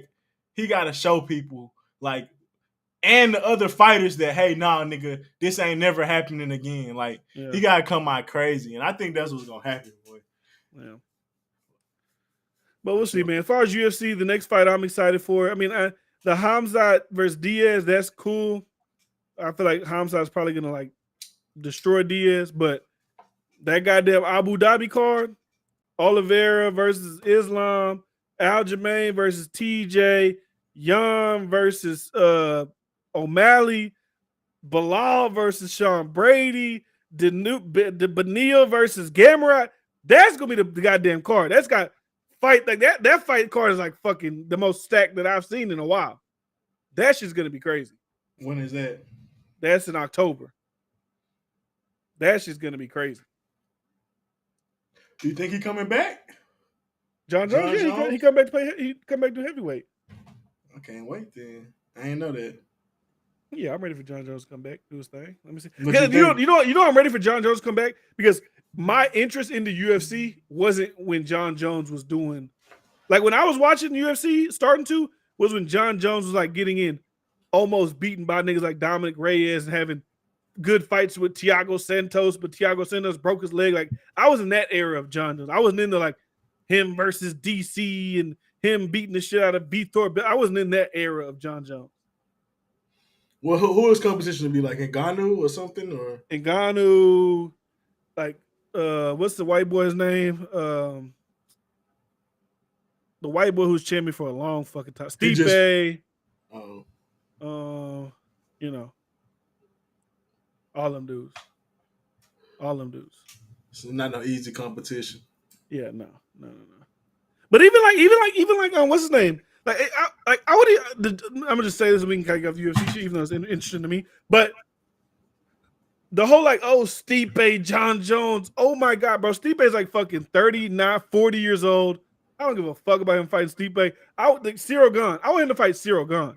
They both big, tall motherfucking kickboxing ass niggas. Even though John Jones can submit you, can wrestle, do all that. I want to see Cyril Gane versus John Jones, not Stipe, 40-year-old white guy who's probably past his time versus John Jones. I want Cyril Gane, John Jones, or Francis Ngannou, John Jones. That's you think Israel Adesanya pissing himself that John Jones coming back? All that shit he been talking? No, they're not gonna fight. You don't think? Oh, he's heavyweight. You don't think he'll come down lightweight? No, not just to fight him. I don't feel he trained all these years to move up to heavyweight and gain all that weight and figure out how to fight at that weight just to move back down to fight. You don't think? Especially when he saw Israel Adesanya. Like, if he's like, Israel couldn't beat Jan Blachowicz, and I probably could whoop Jan Blachowicz ass. Why would I do that? You don't think it's that Floyd versus Pacquiao is inevitable at some point in their career? No. I feel like because John's getting older, if he's gained all that weight to get to 250, is he going to want it? Because he's probably gets to 250 after cutting weight. So let's say he's walking around 260, right? Is he going to want to cut from 260 down to 205? It's possible, but do you think he's going to want to do that? I doubt it. You got it. Them niggas be 250? He be 250 or he coming to the fights that big? I could have swore his people say he was 250 right now. Maybe he's 250 cuts down to 230. Yeah, like that. I thought he was like a 200 dude. Because don't heavyweight started like 200? 220. 220. Oh, okay. Okay. I ain't know it started. Well, actually, anything over 205. So you can be 207, 208, 209, to whatever. Yeah, I thought he was lighter, but that's what made him so good that he was but he got big. So. Okay. Because when you go get some big ass heavyweight, you want to put some size on you. So you think he'll whoop Adesanya essentially? Yeah, I think he'll beat Adesanya. Me too. I think so. But I am excited about Adesanya versus Pereira in New York. I want to see that one. No, I want to say they get his ass whooped for some reason. I don't know. If it feels the change in the guard feels good, but also I ain't gonna lie. I don't. It maybe, and also I guess it's because they don't speak English. I guess Charles Oliveira don't speak English and he's exciting, so maybe he can be exciting. But whatever. I don't think UFC that matters because no, I'm talking about me personally. How I want to rally around somebody. Like if you're just like not like Charles Oliveira, I can get behind him because his fights are interesting. But if Alex Pereira is like a guy who can't speak English and his fights are like boring, then I'm like, okay, let's get a new champion. Let's run a new guy in there. That makes sense. Let's get a fucking Conor McGregor rolling through that motherfucker. I'm ready for that motherfucker to come back. Like the thing about him is, win or lose, I really don't give a fuck. I just like to see that motherfucker, everything leading up to it. I like watching the whole thing of it. The press conferences, the this, the that, the weigh-ins, then the fight. Like I want to see all that type of shit. Yeah. With Conor McGregor. They got to do Shevchenko and Nunez. Yeah. They probably will. They'll probably do that next. But anyways. What else? We got anything else, man? Oh, we've been on for 2 hours. I know we got some other shit, but like, is there anything that we really want to like? Did you care about that black therapist? Not really. I ain't really watching much. He's out for the Kingdom Valentina. Valentina Shevchenko, boy, she gonna whoop the fuck out your ass. Wow, elbow the fuck out her. Shit, boy, she gonna break your fucking leg. She can. Do you think you could beat up a female UFC fighter? If they grappling, maybe not. Like you think some stand up shit you could like whoop their ass? Probably so. But grappling, but you'd have to get like a lucky punch, all right? Like, cause not technically, you probably won't hit them. But I'd have to see them fight it. I don't know. I don't think it'd be lucky, no. I always tell Carl, like, if I fought Amanda Nunes, like, I'm like, oh, I'm gonna beat the shit out of a woman. But like, if we was like really just also sparring shit, I don't think she could whoop my ass. I don't think so. I just don't. I'm not trained or nothing like that. But like, I just don't think she would whoop. Now I probably get tired faster than she would, and then maybe she whoop my ass. But I don't think she would whoop my ass. Now I always think of if I had some decent training, like not like I went to be like Rocky for 3 months. Like if I was just in shape and like if I could fight a 2 or 3 round fight, I think I could probably beat that. He said I'm 390, ain't no way. Yeah, that's like if I grab Valentina at 110, if we wrestling, she ain't gonna get me off of her. I'm gonna fucking just lay on her motherfucking ass. Because I was thinking about like Robert and me wrestling, how he'd be like 140, but Robert that little nigga put you in the headlock, you fry. But a man's strength at 140 versus a woman's strength at 110 is still like very, very different. So even if she could, like, I don't even think she'd be strong enough to like. I don't know because I've seen in jiu-jitsu, I've seen small guys take down big guys, make them big guys tap. But a little guy's strength still is like he's still strong. I'm talking like a big ass motherfucker. Like, I'm talking about like 6'5", like NFL lineman versus like a little like 115 guy. Well, yeah, he might be stronger, but it's still like when it comes to jiu-jitsu shit, you kind of gotta get that right lock, and you can kind of like fuck somebody up. Yeah, and I think a man is still strong enough to be able to progress to get to those weaknesses. Well, we need to get this podcast big because we need to test these theories out. Because I feel I mean, we can just go. We can just. Well, you get choked out by me versus you. I could go spar a UFC woman, shit, and we can record that shit. No, I ain't talking about any UFC. I'm talking about the UFC women. Oh, like okay. The champion, the best. I just. Like maybe like a Ronda Rousey, because what she was like maybe 150. Like Ronda Rousey. She was like 120, 125, 135. 125, 135. Yeah. Yeah, they probably could choke you out. I ain't gonna lie, they probably could choke you out. Like Chris Cyborg probably knock your motherfucking ass out, boy. Chris Cyborg, she about 145. Oh, a woman could knock you. One of them can knock you out for sure. No, hell no, they ain't knocking me out. No, it's possible. No, it's not possible. You don't think they can hit you hard enough to be like, damn? No. I think they go hit me. I'm like, that's all y'all get. That's what y'all be hitting these girls with. I was like, baby.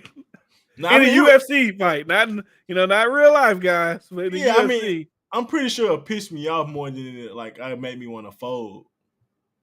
I don't know. It's interesting. It's always an interesting thought, bro. He said, "Night, y'all in and out is calling me. What time is out there? Not 10 o'clock." Salute, man. Salute to you, Big Cheese. Salute to you. We appreciate you, man.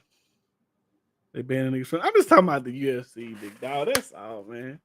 That's all. No, I think they might could choke you out. I ain't gonna lie, they might could choke you out. But if they could trap you a little bit, they could choke you out. It'd be hard as hell for Ronda. I see Ronda get her ass knocked out by another woman, she would not sleep me. And that's the thing. If I punch her in her ribs or something like that, she's not gonna sleep me. It's gonna be tough. I just don't think that they can sleep me. I just don't think so. See, it'd be so risky for them to even want to take a punch on you. Because if you if they want to get in the fucking guard with me, I'm a fucking, you know what I'm saying? I don't think so. Yeah, they're gonna have to stay on the outside. They're gonna have to play smart. It's a men in the UFC at 125. I don't even think can sleep me. They could probably pick my shit up, but like knock me out. I don't know they just gonna knock me out. They probably punch me hard, but I don't know they're gonna knock me out. Yeah. I think when I start getting knocked out in the UFC, it'll be like niggas that's in like the one, let's say the 155 and up. I think that's the niggas that knock me out. If you 145, but besides Alexander Volkanovski, if you 145 and below, you ain't knocking me out. Man, my little brother punched me and he was 8, and that shit hurt. And got a weak. We know your record. We know your chin ain't that great. I have a great record. What are you talking about? I have a great record. What's your record? It's like 50 and like 3. 50 and 3. You have 50 fights in your life? Hell yeah. You have 50 fights? I can list them hoes. I swear for God. 50 street fights? What are you doing? I only started like 2 of them. I never started none of them. It was a time in my life I was getting in like 3 fights a year. Yeah, but how does that equate to 50? 3 times. How many years you in school? I guess you in school, but you wasn't getting 3 fights like in high school when I knew you at least. Nigga, shit, we was. I fought like Sydney. I only remember you fighting Fox and what's that nigga name? Useless. Gory. Sydney. We got that's only 3 though. The fight at the party. Once we got to Summer Creek, I was slowed down. But you lost one of those. I said like. What I lost in Summer Creek? Ulysses. You slipped on that. I ain't losing that fucking fight. Wow, beating that nigga ass. He didn't even hit me. Bryce slipped on paper nigga said, "Bah." That nigga did not hit me. On that bench. Bryce curled up under that bench. He said, "Stop." Boy, hell no. He making shit up like a hoe. Hey, I ain't gonna lie though. When you hit Fox, when that nigga swung back, if he would have connected, that bitch would have hurt. But he missed like a motherfucker. That was one of them big like wind up. Like you got a Fox sound swung effect. so You got weak. a sound effect behind that bitch. If that bitch would have hit you, you might have been out like a light. Fox but he swung missed. so weak.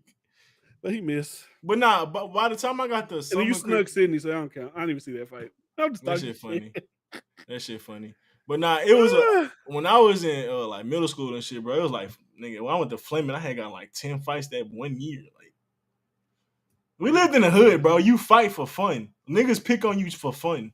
Like that's a hood thing. Fighting in the hood is a thing. A common thing. So that's all that was. And even when you go to Summer Creek, Humble, niggas was in gangs and shit. Niggas, Humble Middle niggas had, it was like 4 or 5 different gangs. So we had like the Head Busters, we had Skull, all type of shit like that.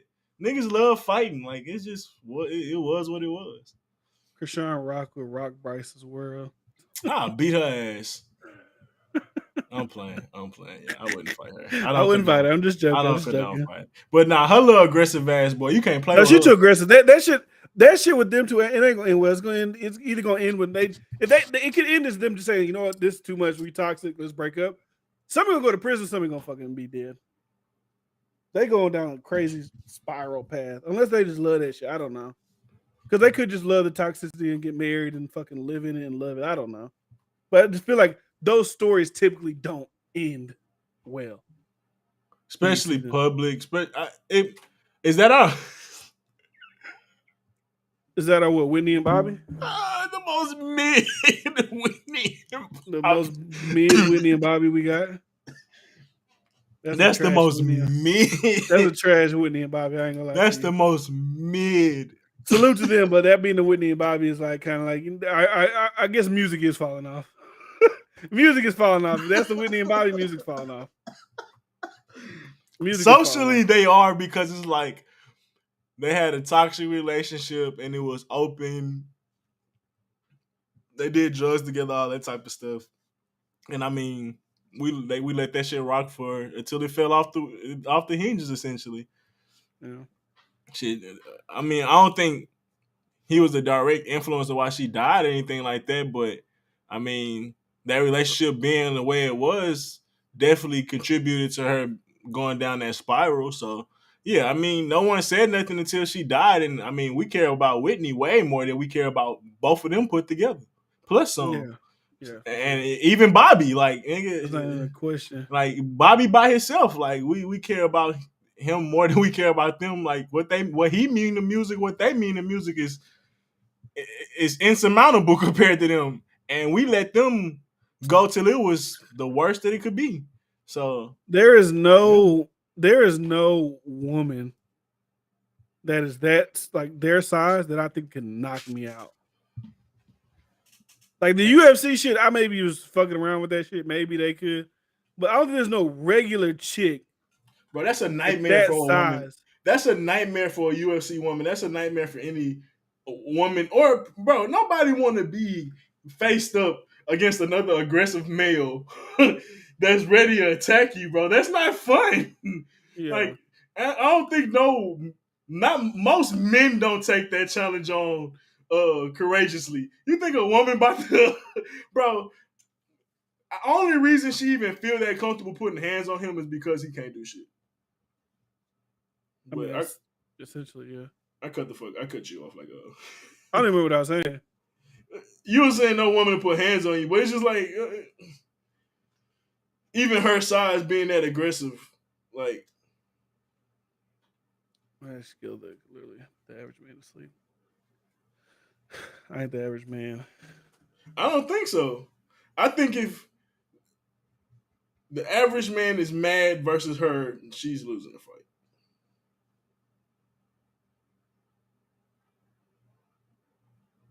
I don't know, bro. I just said I just don't think in UFC like a woman bro, beat my ass. Like think about it, they barely be beating each other ass. So I don't think they can beat my ass. Nigga, have you stood next to a woman?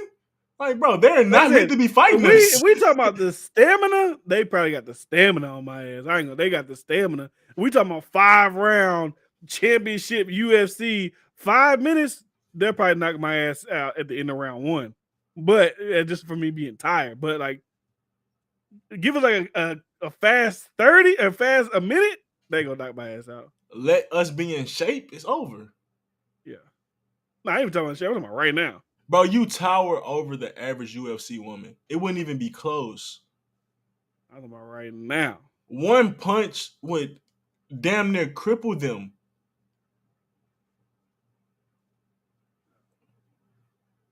Bryce, just do this. Go like fake trans, like fake like you trans, and then like go like see what you can do.